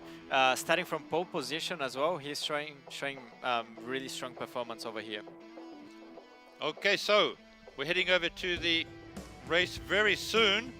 They're just getting what I wanted to say before is that Gran Turismo, when they actually record a real track, like Nürburgring, for example, they spend a lot of time. Yeah, they scan all the details, not only the track, but also the trees, all the environment, the fences, together, the walls, the grass, the track. The apexes, because at Nürburgring especially, there's about maybe five or six blind corners, so you have to use the elevation to recreate those so that you can't see over the crest. But to actually do that, you've got to use the scanners, as you say, very slowly. Apparently they only do it like 10 or 20 kilometers an hour, going around the track to record it, and then they recreate the game in the software. Okay, let's look at the point ranking again for race 1 and 2, just before we start race 3. We have Bonelli way out in front with 24 points. That's going to come down to the third race to see how he goes. We have McCabe with 18 points in second, Helt in third with 16 points, Brooks in fourth with 14, Cardinal in fifth with 11, Regalado with 11 points in sixth, Rosenberg with 9 points in 7th place, Arriagada in 8th with 7 points, Galdamez with 4 points in 9th place, and Rodriguez with 2 points in 10th. Okay, so let's go to the race start, where we will see the 10 cars on the grid ready for the rolling start. So we're nearly ready for the start of the third race, which is the decider of this championship. So can Lucas Bonelli pull it off? Let's see. Here we go, race 3. Autodrome Lago Maggiore, the full course. There's that lovely hairpin you were talking about. Yep. You can see here from this angle how much it's banked. It's a real bank, yeah.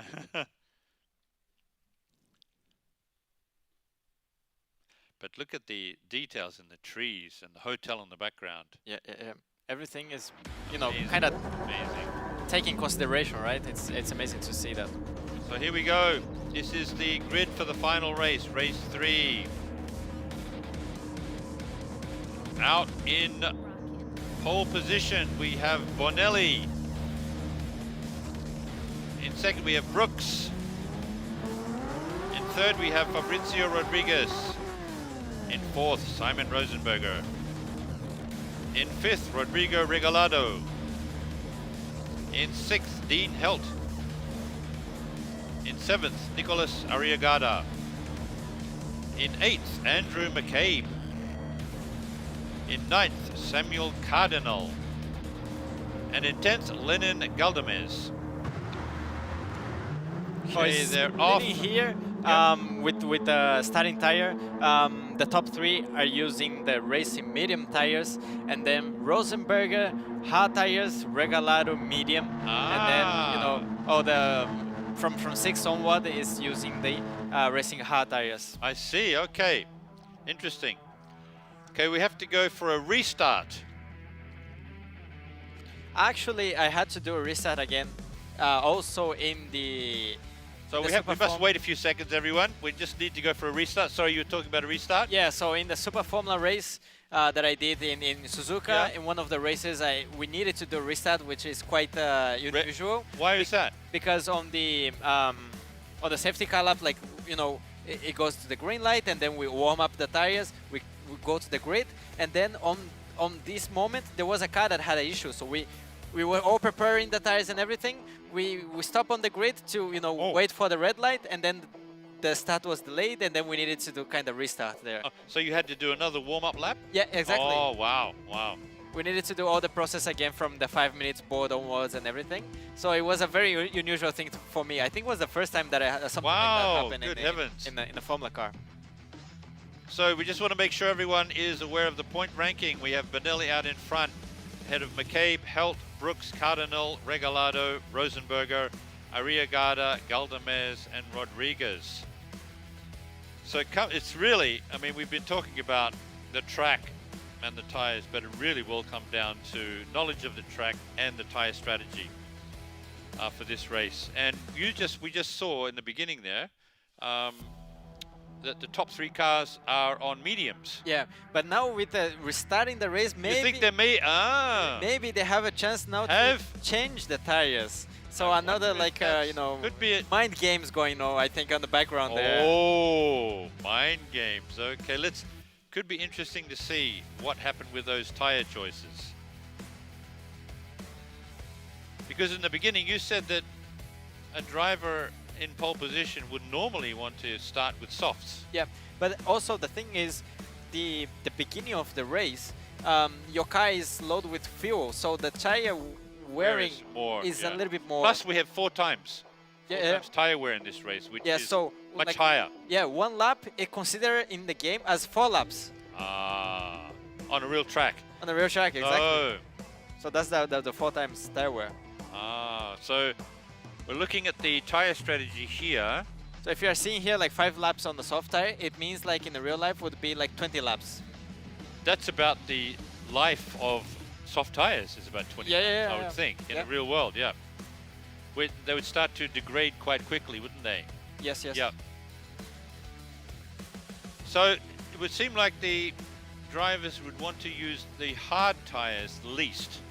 Yes. So they just do 1 or 2 laps on hards. Yep. Because even if as you can see here, the hard tires is almost 2 seconds per lap slower.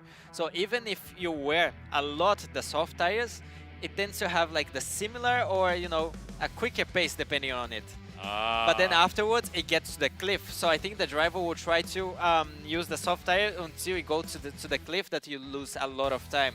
So I don't know if this will happen on the 6th lap or 7th lap. This is how well that the driver can manage, the tire. I see. So, and we're seeing refueling speed at the bottom of the screen there. It's 5 liters per second. Yeah, but I think with the fuel consumption being set to 1 time, just 1 time. I don't think it's gonna need it. I'm not gonna need it. Yep. Okay, okay. So, how are we going there? Nearly. Here we go. The regulations again. Let's just check out. So that the fuel consumption is 1 time. What if you include a tire strategy? We have to pit twice for tires, and you include a fuel consumption, a fuel strategy as well, where you have to refuel, then that adds a lot more to the mechanics of the game. In driving, you have to choose when you're going to pit to refuel, Yeah, definitely. when you're going to pit to change tires, but with this race, we don't have to worry about refueling. Yep, so with the fueling on, sometimes you get kind of restricted of the time that you pit, because the tire, it's gonna be finished, but you don't want to, refuel at that point. So it's another layer of complexity in the game. Okay, here we go. Race 3, Autodrome Lago Maggiore. So what do we have? Have the drivers been able to rethink their tire strategies? Let us see. So let's go through the grid again. We have Lucas Bonelli in pole position. Andrew Brooks in 2nd. Fabrizio Rodriguez in 3rd. In 4th, we have Simon Rosenberger. In 5th, we have Rodrigo Regalado. In 6th, we have Dean Helt. We have Nicolas Arriagada in 7th. In 8th, Andrew McCabe. In 9th, we have Samuel Cardinal. And in 10th, we have Lenin Galdamez. Okay, so there was no changes for the tire strategy. The top 3 drivers are on mediums, and Rosenberger is on hard. So now we're in the warm-up lap. Drivers will be trying to generate heat into their tires.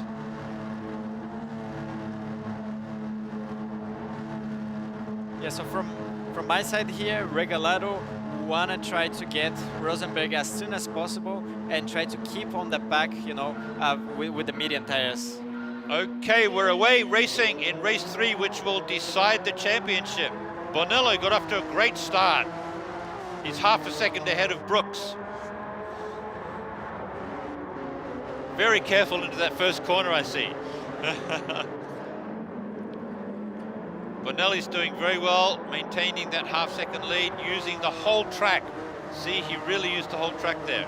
And also already on the background, Regalado is putting pressure on the Rosenberger, but he's losing a little bit of time there. It's not very ideal for him, I would say. Oh, really?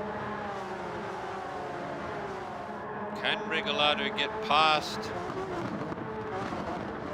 Yeah, he's He got him, he did it, as you said, as you predicted. Very well done. Okay, Regalado's got past Rosenberger. And Rosenberger don't want to lose much time there because later in the race, this can affect all the position as well, not only at that moment, you know. Yeah. So he wanna let the car by and try to use a little bit the slipstream to, you know, gain a little bit of time there. So we have Bonelli out in front by half a second from Brooks. Then back to Rodriguez, who's another half second behind, and Regalado 1 second behind that. And I'm quite impressed with Fabricio as well because, you know, he was struggling quite a lot in the first 2 races, but he's been able to be very close to the back and front until that point. Let's see how well he can manage this race. So he's using his medium tires very well to stay right behind Brooks. So Brooks is doing a great job keeping up with Bonelli. He's not letting Bonelli get away from him. In fact, Brooks may even be able to challenge Bonelli for the lead very soon. Yeah, I don't know exactly how hard is going to be the you know, the tire wear, but maybe Andrew is trying to stay there behind, use the slipstream on the straight line, and then, you know, make a little bit of advantage of that and push less in the corner so he can. Oh, Helt has a penalty. I would guess track limits. What Yeah, do you most think? likely Yeah. track limits. Yep. So yeah, he wants to be close as possible to Bonelli, so he can track limits. manage his Yep, tire wear. guys, you have to keep all 4 wheels on the track. Come on. So can Andrew Brooks get that extra half a second and catch Bonelli? Yes, Oh, so Bonelli is it starts to get more than half a second, concentration then is I amazing. think slowly he will be getting, how can I say, gapped by Bonelli. Yeah, you can see Bonelli Bonelli pushing very hard. Yeah, he's pushing very hard. He's locked in on this competition. Wow. He hasn't done Intensive concentration there. any mistakes until at the moment. He's doing, you know, a Perfect race. Yeah, perfect race. race. And he's using the apexes very well. Well, this is a corner that doesn't really exist in the real world. It's so Yeah. banked, isn't it? Yeah, never see, you know, Corner any like type of, that. yeah, in the real life. And also Fabricio is still, you know, doing a good job following the top 2. He's been very close altogether. Oh, Andrew McCabe got a penalty there, half a second. Oh. Most likely for track Track limits limit. again. Yeah, yeah. We're expecting to. The officials will tell us very soon what happened with that. We're guessing track limits. Okay, so Bonelli is doing very well. He's using the apexes, fully using the track. Oh, Rosenberger got a little bit- Arriagada. Oh, here we go. actually, they're already Bonelli's going to the moving. pits. No, so we have the bottom Yeah, all the hard 5 tires. cars are moving into the pit to change to soft, I would imagine. Ooh, I think or maybe medium. I think they're gonna split into the strategy. The hard tire was only, you know, anyway 2 laps. Rosenberger going from hard to medium. Everyone to medium tires. Okay. Everyone's gone to medium. Okay. Which means that the lap times should be pretty close now. Although okay, so Bonelli, Brooks, Fabrizio and Regalado are all on the 3rd lap on mediums, which means, what do you think? But they still have quite a lot of grip, wouldn't they, the mediums? Yeah, definitely. Yeah. Yes, I think. And they're warmed up. They're hot. They're probably half of the life of the tire. Yeah. So it should be another 3 or 4 laps that they can put in the tires. So Brooks is doing very well. Can he catch? He's right behind Bonelli. This could be very interesting. Brooks is all over the back of Bonelli. He would be filling his rear view mirror. Yeah, but I don't think the race is gonna move at this stage. I think they're managing the tires and everything. Yeah. So yeah, let's wait to see at what point Brooks will start to challenge actually Bonelli. But I think we're going to see it very soon. And now I think Regalado is putting some pressure into Fabrizio. Fabrizio, I don't know if he did some mistakes or Regalado, you know, tried to challenge him. Yes. But he's lost a little bit of contact compared to the top 2 guys. Okay. So Regalado is challenging Rodriguez for 3rd position. This is a podium position, so it's very important. Ooh, a little bit of oversteer there from Fabrizio. I think he touched a little bit the grass. You have to use all the track and, you know, putting traction there. And if you touch the grass, it's very easy to lose control. Really? There. Wow, that's really pushing track limits. I really can see it. Good heavens. And then you see Regalado is looking quite, you know, quite calm in the back there. It looks like he have some more pace. Okay. Looks like Regalado has his tires up to full temperature right now. He's got maximum grip. Bonelli's doing a great job up ahead. Yeah, here we can see the tire wear. Yeah, from the ones here, yeah. Andrew Brooks have the most front tires, and this is only on, you know, half of distance of the race. So considering that, you know, getting more laps, probably Andrew Brooks is gonna get more tires at the end. And now Regalado did a great move there from the inside on the banked corner, banked hairpin. And also I think Fabrizio knows that he doesn't have that much pace at the moment, so he didn't try to close the door as yeah. hard. He will try to use his slipstream to get back to the pack again. But I mean, we've been talking about the realism of Gran Turismo and the cars, how the cars are recreated and how the tracks are recreated. But the sound is so real, isn't it? Yeah, Engine sound and the gear changes, especially when they change down. It's amazing, isn't it? Yeah, all the details are made for, like, you know, high precision here. It's amazing that, you know, they're being able to put all together in a console game like that. When you're changing down from like 5th to 4th to 3rd to 2nd, they really capture the sound so well. You can hear the clunk of the gearbox. Oh. So basically that red area is the track limits, right? So you've got to keep inside that red area just outside the apex?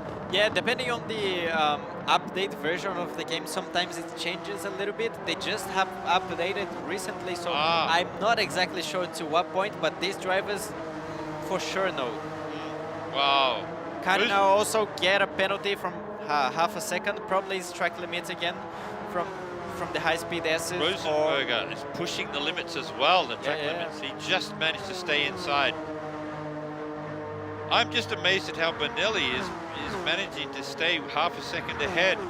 Brooks got within 0.2 of a second to him. Here we go. Yeah, but the thing is, I think Andrew Brooks be able to follow him close and manage better the tires compared to Bonelli's. I see. At least at this point. This can lead to, you know, better condition towards the end of the race.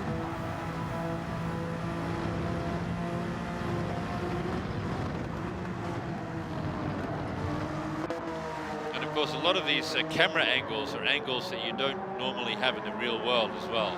Yeah, there's really like well done, aren't some kind of drone style camera like this one. this, Yeah, following the car closely. At 200 kilometers an hour, yeah. So basically, it looks like it's down to Bonelli, Brooks, and Regalado, although Regalado has fallen back 0.18 of a second to Brooks. Yeah, let's see if they start to pit on this lap or they'll try to extend one more lap. I think sixth lap is the one that you know, the forecast graphic of the pit stop timing. And then yeah, let's see if they will pit or they will extend another lap. Because of course, what you see about this racing, unlike, say, for example, Formula One racing, is that you cannot expect any mistakes in the tire changes. Yeah, this one, the tire changes is It's the automatic. same. Yeah, it's automatic, yeah. same for everyone. Everyone gets the same one, yeah. Galdamez has a penalty. Yeah, also. You would argue track limits, yeah. Yeah, most likely, yes. And also. Oh, tail to nose. There's what, front to back formation. What is when two cars run in a close front to back formation? Oh, sorry, no, that's just a tip, sorry. Okay. No, but we're guessing Galdamez's penalty is 4 track limits. Yeah, I think so, yes.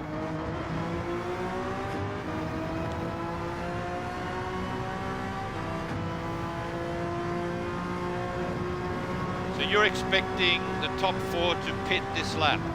Yeah, I think this or the next lap. We'll see. If it was you, would you pit now or the next one? If you were in the lead? If I'm on the lead, probably on this lap, so I can avoid undercut from the other driver. Good idea, yeah. But I think the pace are quite good. Yeah. There we go. Only Brooks and Regalado. Going so in. they both are maybe gonna do the undercut with the soft tires here. And maybe Bonelli can switch to hard tires on the middle stint to try to catch them up on the end with the soft tires. I see. So there's... Okay, so switched from medium to soft. There you go. Brooks is on soft.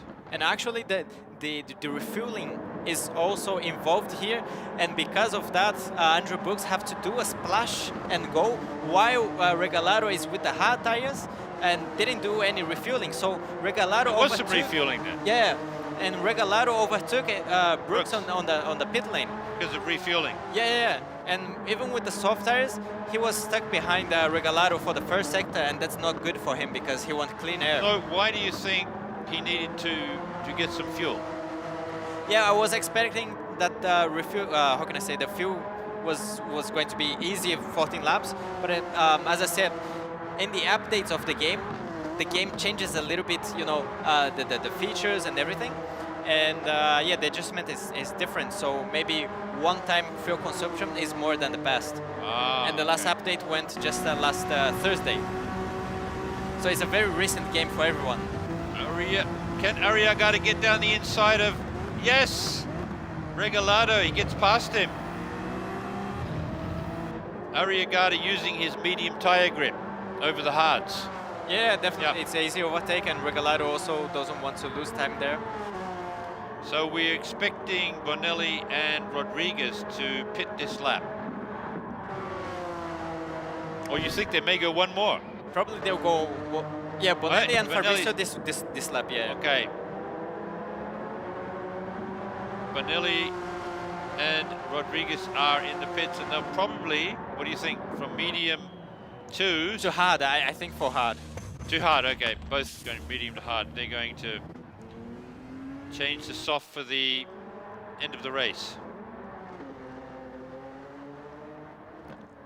So how is Bonelli going to return to the track? Brooks It's gonna be way 2 ahead seconds. because he didn't do any refueling, so he'll do 2 Ah. laps in the hard tires and then do the refueling afterwards. With the And- softs, when he with the changes softs, soft, yeah. yeah, And okay. also another thing, the good point of this strategy that Brooks with the soft tire will catch Bonelli up. So if all Oh, what happened there, Rodriguez? Oversteer. Fabricio had a big oversteer, big Yeah. moment there, lost 2 position. But I was saying, Bonelli, of his strategy, the good point is that he will be able to kind of stop the momentum of the Brooks with the soft tire, because Brooks will catch Bonelli up and Bonelli will try to defend as hard as possible, because with that, he will be in a much better position for his last stint. I see. But Brooks is catching Bonelli. Yeah, because he These are has a soft soft tire. tires, yep, But yep. with the soft tire, you want to have clean air. You don't have anybody in the front. That's right, yeah. Yeah, and Bonelli with the hard tires, if he can slow Brooks down up on this stint, he'll Yeah, be that's in a much better Much position, better position, on the last definitely. stint. And this track, is it an easy track to overtake? Maybe only one part of the track where you can overtake. I think especially when it's split it like that with the tire, it's a little bit easier because you have a wide track. But I think Bonelli will try to defend here, because he wants Andrew to lose a little bit of time here. Yeah, You see, he's Yeah, kind of stuck. crooking, yeah. Can he get past him? It looks. Oh. He's got him. He's got him. And some other cars in the background getting. Brooks has. Yep. hits. Brooks has got Bonelli. Oh, Bonelli. No. Yes, but Bonelli's defending Brooks quite got hard. it, yep. Finally got it, but you saw how much Brooks lost time there with the soft tires. He couldn't, use all the speed yeah. there. Yeah. So Brooks is going to pull away from Bonelli now. And now Bonelli will have just a tiny bit of slipstream that will help him to get up So to good speed. strategy, eh? Yeah. Very, very complex. Nice. So it's going to come down to how far can Brooks pull away from Bonelli. Yeah. And the yeah. stint will come down to the last 2 laps when Brooks changed to the hard tires. So when you guys practice, you really have to practice a lot with tire strategy too, don't you? Definitely, To yes. see how the tires perform, especially when you're chasing someone Yep. And or trying to pull away from someone. And also for when you change the tires, because you go to the pits, change your hard tires, and then for the last stint you put the soft tires. Yeah. You have 2 seconds different in your lap time, and you have to adjust like as soon as possible, because otherwise you're losing time. So I think McCabe just overtook Rodriguez then to get up into 4th place using his medium tire grip. And Brooks is pulling away from Bonelli now. He's up to 1.5 seconds ahead. Yeah, but this lap Bonelli is already going to pit, and then he will refuel and change to soft tires. Probably the same for Fabricio. Okay. There you go. So we can expect the... Okay, here we go. Bonelli will be switching to soft tires and getting a little bit of fuel. Yeah. I think most of them have similar fuel amount, so I don't think it's gonna change too much of refueling speed and pit time. So where will they return to the track? Everyone's on soft tires now. Brooks is the only one who has not pitted a second time.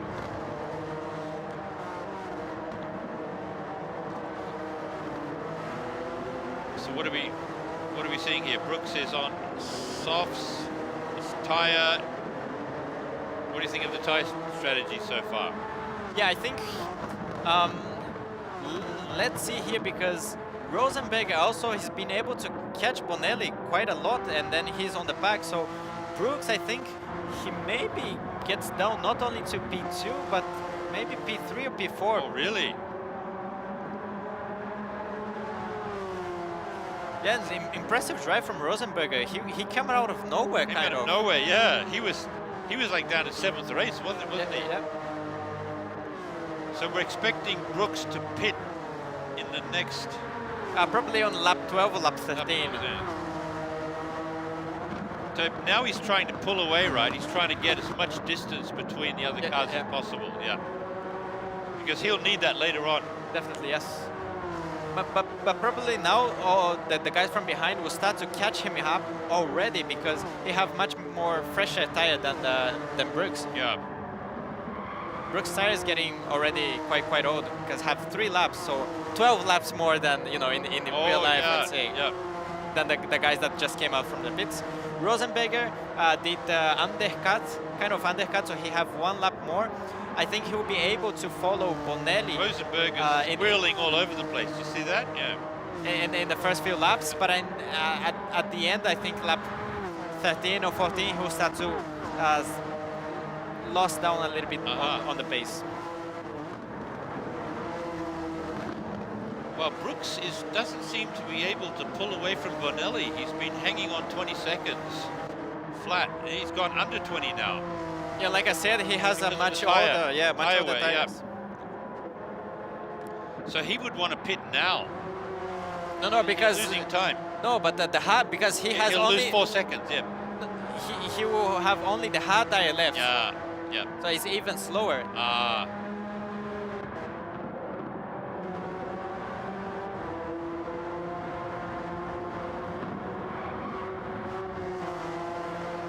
This 4 times tire wear is quite intense, isn't it, for drivers? Very, very difficult to manage. Yeah, it's difficult to manage. The car also shift the balance, lap after lap. Because, the tire change a lot. The condition, change conditions very quickly. So you have to adapt every lap. So every lap, the traction of the car is a little bit different. It understeer more and more. It loses responsiveness because of the tire wear, and then once you get like a newer tire, the car feels completely different, and then you have to adapt that very quickly as well. So Rosenberger is really pushing hard to catch Bonelli here. Yeah, but I think it's going to be quite difficult because he has 1 extra lap, and then I think this will hurt him a little bit later on the race. But because of this strategy, he's been able to come up, at this place. I see.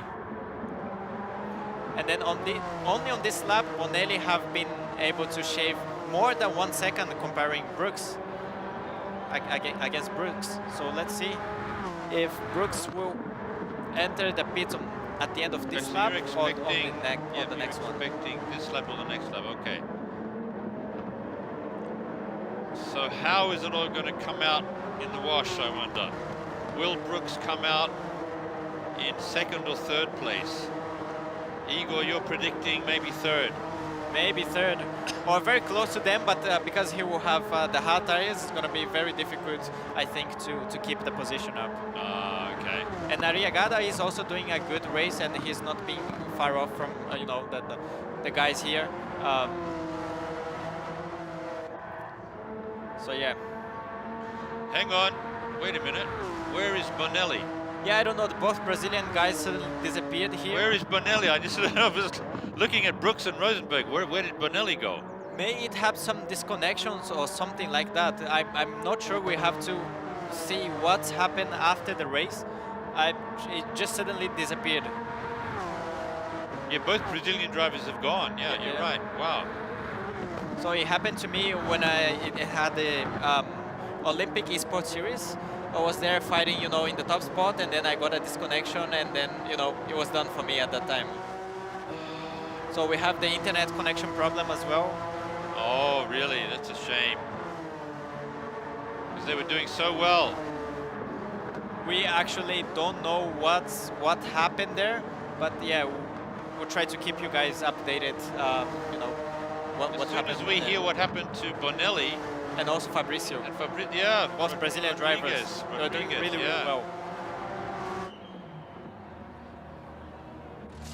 We don't have any information right now on the Brazilian drivers, but we'll let you know as soon as we do. And then Andrew Brooks got into the pit, come out with the hard tires, but only 2 seconds ahead, and you know, Yeah. I think it's going to be very difficult for him Hold to his position. Yeah, against Rosenberg. Watch that Rosenberg time. It's going to drop very quickly. Yep. When he approaches Brooks. And also we have Arriagada right behind him as well. Yeah, already to 1.5. Probably half a second, almost only in one sector. Yeah.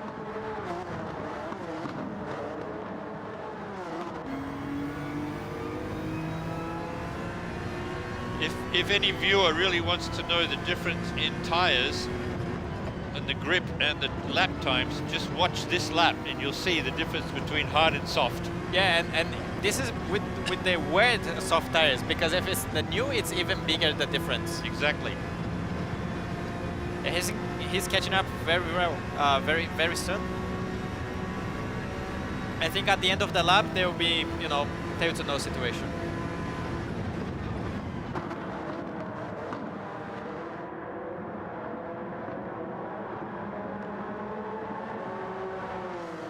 Yeah, only 0.7 difference now. 7, it's down to 0.7.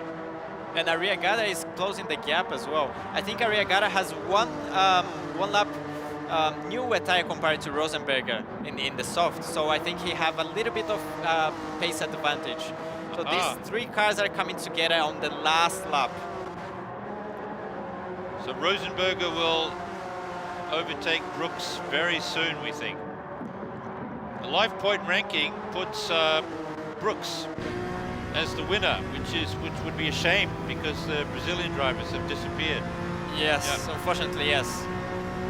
So can Brooks hold on?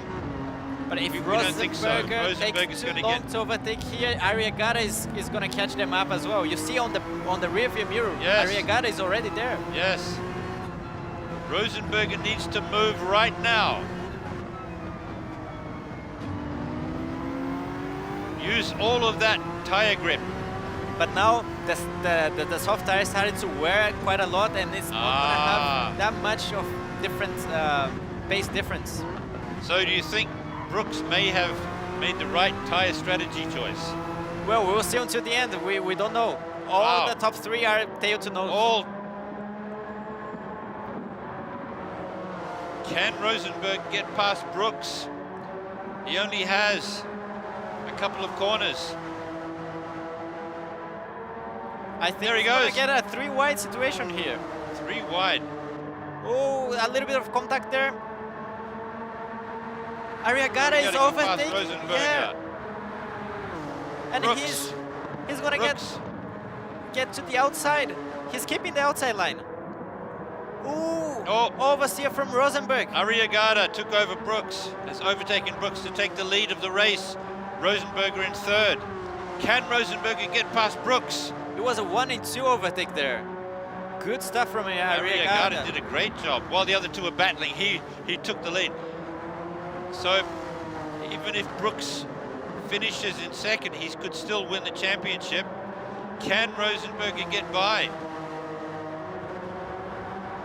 This is the last corner. It's very, very close, everyone.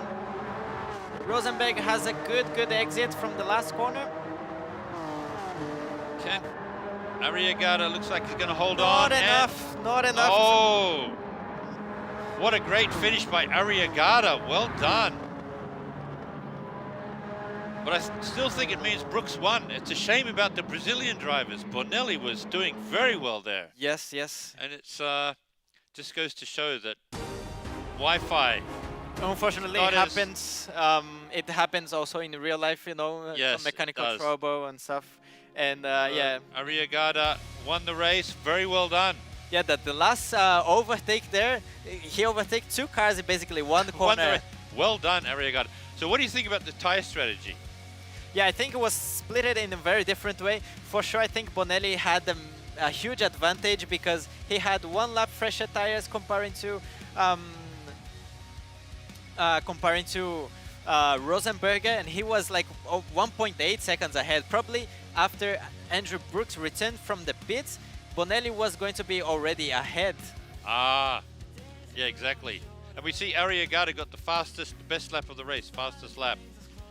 So he looks like he's won the race, but he hasn't won the championship, I think. I think Brooks just managed to stay ahead. We'll wait for the final points ranking. That should be coming up very soon. Yes, but it's a shame about It's- Bonelli and Rodriguez. Okay, Bonelli, it came in 9th and Rodriguez 10th. I think it will be considered as that as a result because yeah, they got you know Disconnected. yeah, disconnected. Yeah, that's. I suppose when you're doing a live event like this, these sort of things happen. It's a shame. But yeah, also I think it was a great race until the end. We didn't know what's gonna happen in the last lap, and then Arriagada came from 3rd place, overtake, you know, top 2, and then came for the winning. It was yeah, amazing race. He was coming from quite behind as well in the beginning of the race, so amazing recovery for him. So it really comes down to those soft tires really helped him get around Brooks, didn't it? Just in those last couple of corners. And especially he was able to go on the outside. Also having 1 lap fresher tire comparing to the Rosenberger helped him a lot on the last lap. Well, it's a shame about the 2 Brazilian drivers. They were doing so well. Okay, let's talk about the goods again. Just want to mention those. The Honda e-motorsport goods. This is something that I think every entrant would want. Yeah. There were like over 200,000 entrants. And what you do is on this little trophy, you have your name, you have your lap time, you have your position here, up here. You see the position here. And it's a wonderful little trophy. Only available in Japan for the time being, although in the very near future you can expect to be able to access these overseas as well. This is, I believe, around 5,500 yen, which is around $35. Then we have the car. You know that car very well. Yes, so this is the car that was using on the online qualifier. Yeah, so you know, combining these two is basically the car that you use and the position that you got and the trophy. It's quite interesting. The Honda NSX, of I would course, want one of these too. You want one? Okay, Yeah. let's speak to someone over there later on. This is the NSX concept, of course, which the NSX, which was launched back in 2016, has the 3.5 liter V6 with 3 electric motors, the hybrid. No, but actually this one is for the GT500. So it's rear-wheel drive. Yes, Yep. only the rear-wheel drive, so Rear-wheel it's drive. a little bit different compared to the road version. It has a carbon monocoque. It's you know, a fully racing car. It's a proper racing car. Exactly. It's very, very quick.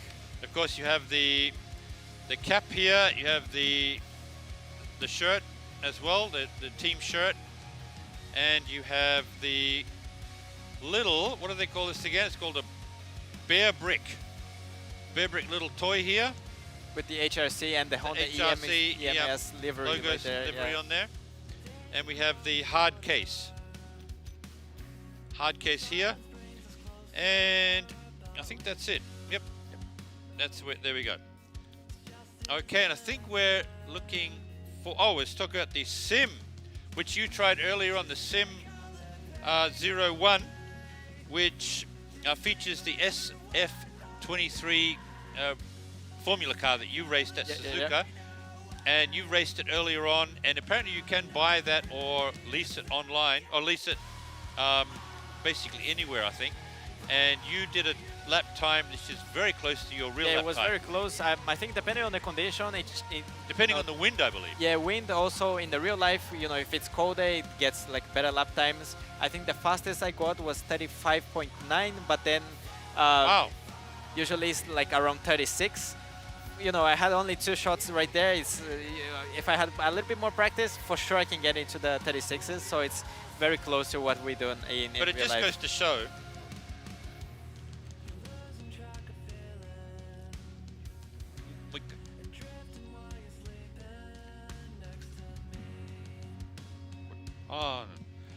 So, yeah, this the eMS Sim 01 it's a simulator built for real training for drivers like yourself and for gamers. used at Suzuka Circuit. It's known now as Honda Racing School Suzuka, a school that has produced drivers such as Takuma Sato, Yuki Tsunoda. Of course, Takuma Sato has won the Indy 500 twice. We cannot forget that. He was a Formula One driver as well. Yuki Tsunoda, of course, is racing in Formula One this year. He may be pushed out, I believe, replaced by another driver this year. Then we have Ayumu Iwasa, is another racing driver in Japan who has graduated from this school. A launch event for the Sim 01 was held in November, where a limited edition livery model was also unveiled. And this car that we have in the simulator, in this Sim 01, is a 2-litre 4-cylinder turbo over 550 horsepower. So this is basically what you drove at Suzuka to win the race. Yeah, so the cockpit that the car we use are for the school cars. So basically all the how can I say, the new talents coming out from karting, they will do the audition in the Honda school, HRS, Honda Racing School.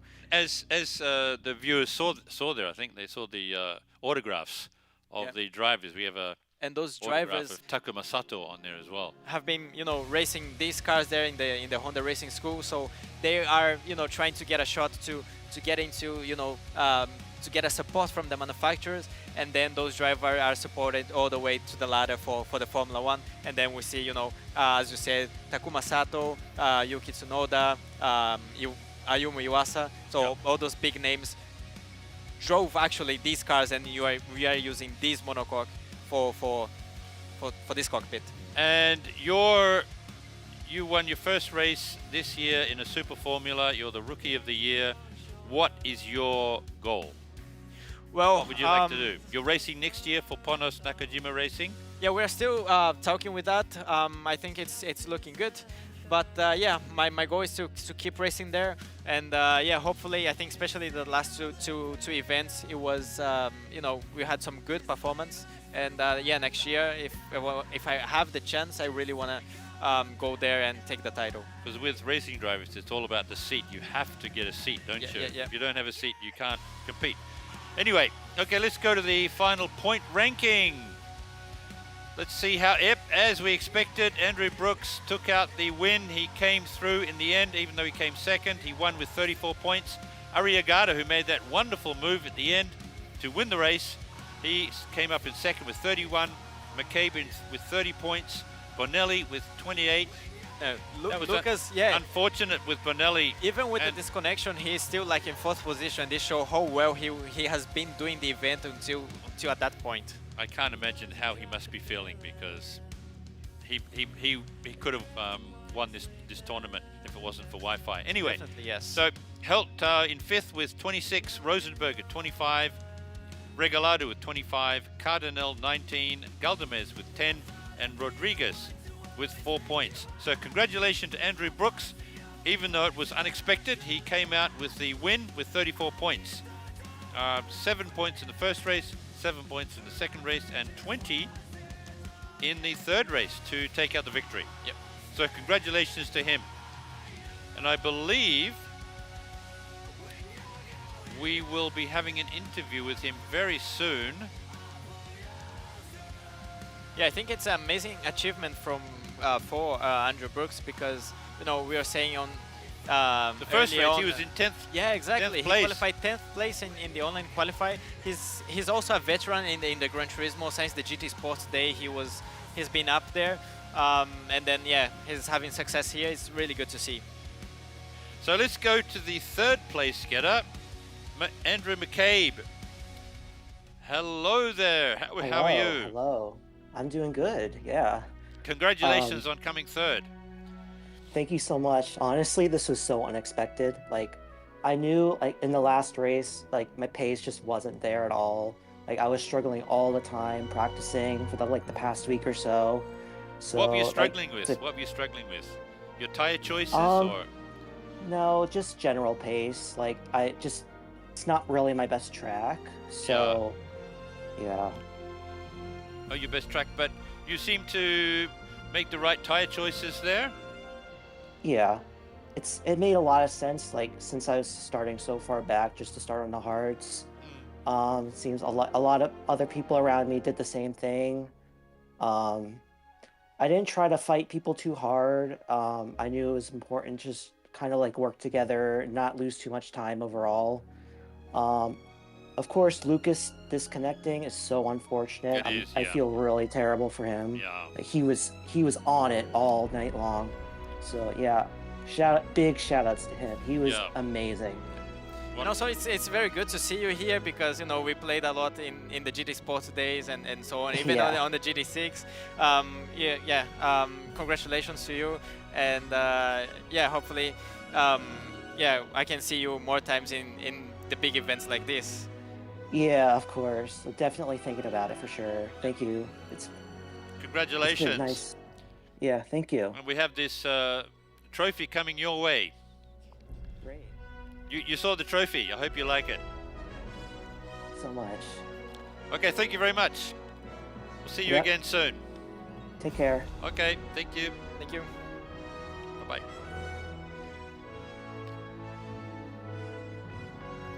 So I was saying, you know, there's a lot of competitors here that we've been playing for more than 10 years, basically. Ah, yeah, because you've been playing them all, so you know them all, yeah. Yeah, exactly. I started to play more online from GT6 onward. GT5 I've played it, but mostly offline, and then from GT6. But we are talking about, you know, 10 years ago basically, and then we were all time trialing, competing and trying to stay at the top 10 in the world. At the time, it was a big achievement, to be honest, to be able to stay on the top 10 there. I bet. But he made a good point. It was very sad to hear about Bonelli because he was doing so well. But not playing the gentleman, being a gentleman driver and not battling too hard can also be good for you to get a good result in the end, as we just saw. Yeah, definitely, because, you know, there was many different strategy going on, and if you are trying to fight too hard at that moment, you lose your total time. So after you finish your, you know, second pit stop, for example, you are coming out of nowhere, like a guy's overtaking you and you don't know where you lose time. Okay, we're ready to go to the interview with the race winner. Yes, Arriagada, who came from behind. Yeah. Nicholas Arriagada, you came from behind to win the race. Congratulations. Thank you pretty much. What was your race strategy with your tires? I honestly had two strategies in mind, which were the 2 hards and then 6 softs, and 6 mediums, and then just try to go as hard on the softs. But in the end, I saw that Bonelli did 7 laps on the medium tire, so I went for that based on his pace and everything. So yeah. And also, I want to know what you were thinking on the last lap. I mean, you had a better tire from them all. I think you were closing the gap. And what was your thinking there? What was your mindset? And how did you do that overtake? It was amazing. I honestly was really scared because I didn't want to lose it all. I wanted to find a clear gap anywhere on the track to be able to make a pass, but I wasn't expecting it to be like a 2-for-1 pass. So yeah, really happy about that, and even on the outside of that hairpin. Because you have to, as we've been talking about during this event, there's a lot of tire marble on the outside of the track. So if the wider you go, the more chance you have of getting on that slippery tire marble and losing grip. And also on the exit of that hairpin, you have the gravel, so if anything happens, you have a lot of risk, and you took the risk and then, you know, managed to do a clean pass. It was amazing to see. Congratulations. Yeah, Congratulations on your second place. Well done. Thank you. And your favorite car is the S2000? Yep. It is. Have you ever driven one? No, I haven't. I know a friend here in Chile that has one, but I haven't been able to drive one yet, so expecting to do it soon if possible. Okay, and when did you get your driver's license? I actually don't. You don't have a driver's license yet. I'm gonna get it Very soon. as soon as possible. Yeah. What age can you get a driver's license in Chile? 17 with like Like a permission or a permit? parent. Yeah, yeah. A parent on the car at every time, and 18 above, just solo. Well, good luck with that. It's becoming more difficult, I believe, to get the license the first time. They're making things more harder around the world. Anyway, good luck with that, and let's see you back again very soon. Congratulations on your second place. Thank you. I hope to be back next year if possible. And we have a trophy coming your way. Hey. Yay, good stuff. Okay, thanks very much, Nicholas. Thank you. Bye-bye. Cheers. Do you have any other things you want to ask him? No, I think. Okay, yeah, good. We're good. Yeah, Yeah. thanks very much, Nicholas. Thank you. Congratulations. Okay. Congratulations. Well Bye. done. Bye. Wow. So he doesn't have a license yet. See, there you go. You can be a racing driver in the virtual world and not have a license. Let's hope he gets it very soon. Yeah, and also like recently in the real world, even the guys that not have much experience in real life, they sit down in the car in the track and they can show speed, experience, and control of the car. It's amazing to see. When did you get your license? How old were you? I was 19, I guess, somewhere around that. I forgot it a little bit, but I got from one shot. I could have got it. I'm sure. Yeah. We'd be disappointed if you didn't. I'm sure. Okay, so we're still waiting to speak with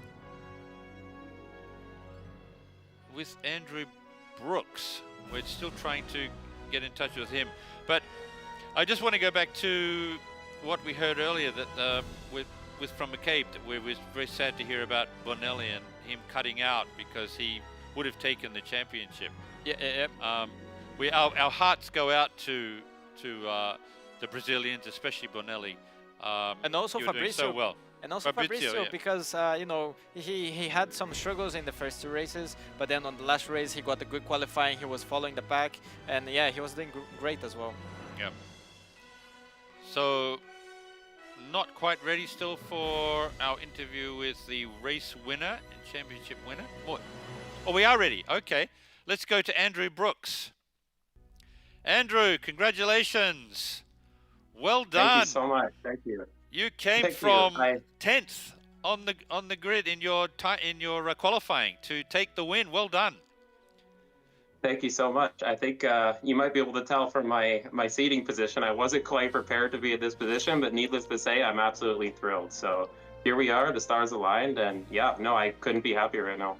Yes, it was very, very unfortunate that the Brazilian drivers, especially Bonelli, were cut from the race. But you did a great job in the final sections of the race to make the right tire choices, and then you really held off the race winner, obviously, but you held off the two drivers behind you so well up until the last lap. Well done. Thank you so much. I knew it wasn't really required for me to finish in front of them to win the championship. So when I saw that Lucas had disconnected, I kind of just decided to kind of play it safe, not get any penalties. That was kind of my whole motif going into the whole thing. Just stay out of trouble, make sure that I don't get myself taken out or caught in any incidents. And it really, I mean, I think it goes without saying that it paid dividends. I stayed out of trouble and I just took advantage of other drivers' mistakes and kind of getting together when I could. And I knew it would help. I didn't think it would get me here, but again, it's absolutely amazing. So, well done. Well done. And also for the first race, how did you get so much position there? You know, you started from P10, finished P4. I think that was an amazing race. I think you did the biggest comeback there. Yeah, so I kind of just watched it all unfold in front of me. I must have been, I think, 9th or 10th. I think I was 9th. I saw there was about 5 cars in a cluster, 3 wide and 2 wide. And I was pretty much betting at that point, something's about to happen. So I kind of stayed back. I didn't join the mosh pit, and needless to say, they kind of they did end up making a bit of a mess of it, and I squeaked in on the left side, and the rest was history. From there, I just tried to hold my position. And yeah, that's exactly what I needed. So again, super happy about that too. Yeah, really nice, really good to hear from that, and congratulations for your win. Congratulations, very well Thank done. you very much. We have a nice trophy headed your way. That's awesome. Thank you. And can for put it- once, I it's can not see a third place one. So I can see a shelf behind you. You can put it up on that shelf behind you there. well, I'm gonna have to make some room. Yeah. Make some room, okay. I'm sure it won't be the last. Anyway, congratulations, Andrew. Okay. Thank you. We'll Thank see you so you much again for very this event. soon. It's been amazing. Thank you. Okay. Okay, with that, we conclude the program of the Honda Racing eMS 2025 Americas Region Grand Final. Igor, do we have any final comments from you? Well, it was amazing to watch it. I got very excited here. All the races, you didn't know who was going to win until the last lap. There was 3 wide battle, 4 wide battle. It was really good to watch it. And how I kind of miss racing there myself. yeah, I could tell, I could feel it, especially when you came back from the driving the sim over there. We could see that you were really getting into it. But the tire strategy really seemed to play a role that we thought it would play in the last race. Yeah, and it definitely shakes up the things a little bit. Position changed. Yeah, suddenly Arriagada and Rosenberg was way up there, and then challenging Brooks that was leading basically all the race. So yeah, it was really cool to watch. A great race. 3 races. We just finished those. Unfortunately, the Brazilians were cut off halfway through the 3rd race, which is our hearts go out to them. We're sorry to hear that, but anyway, so Arriagada won. Brooks took out the championship, and that's all we have for today. Thank you very much. Coming up at 2:30, we will have the Europe, Middle East, and Africa regions grand final. So we hope to see you then. Thanks very much for tuning in, and we'll see you very soon.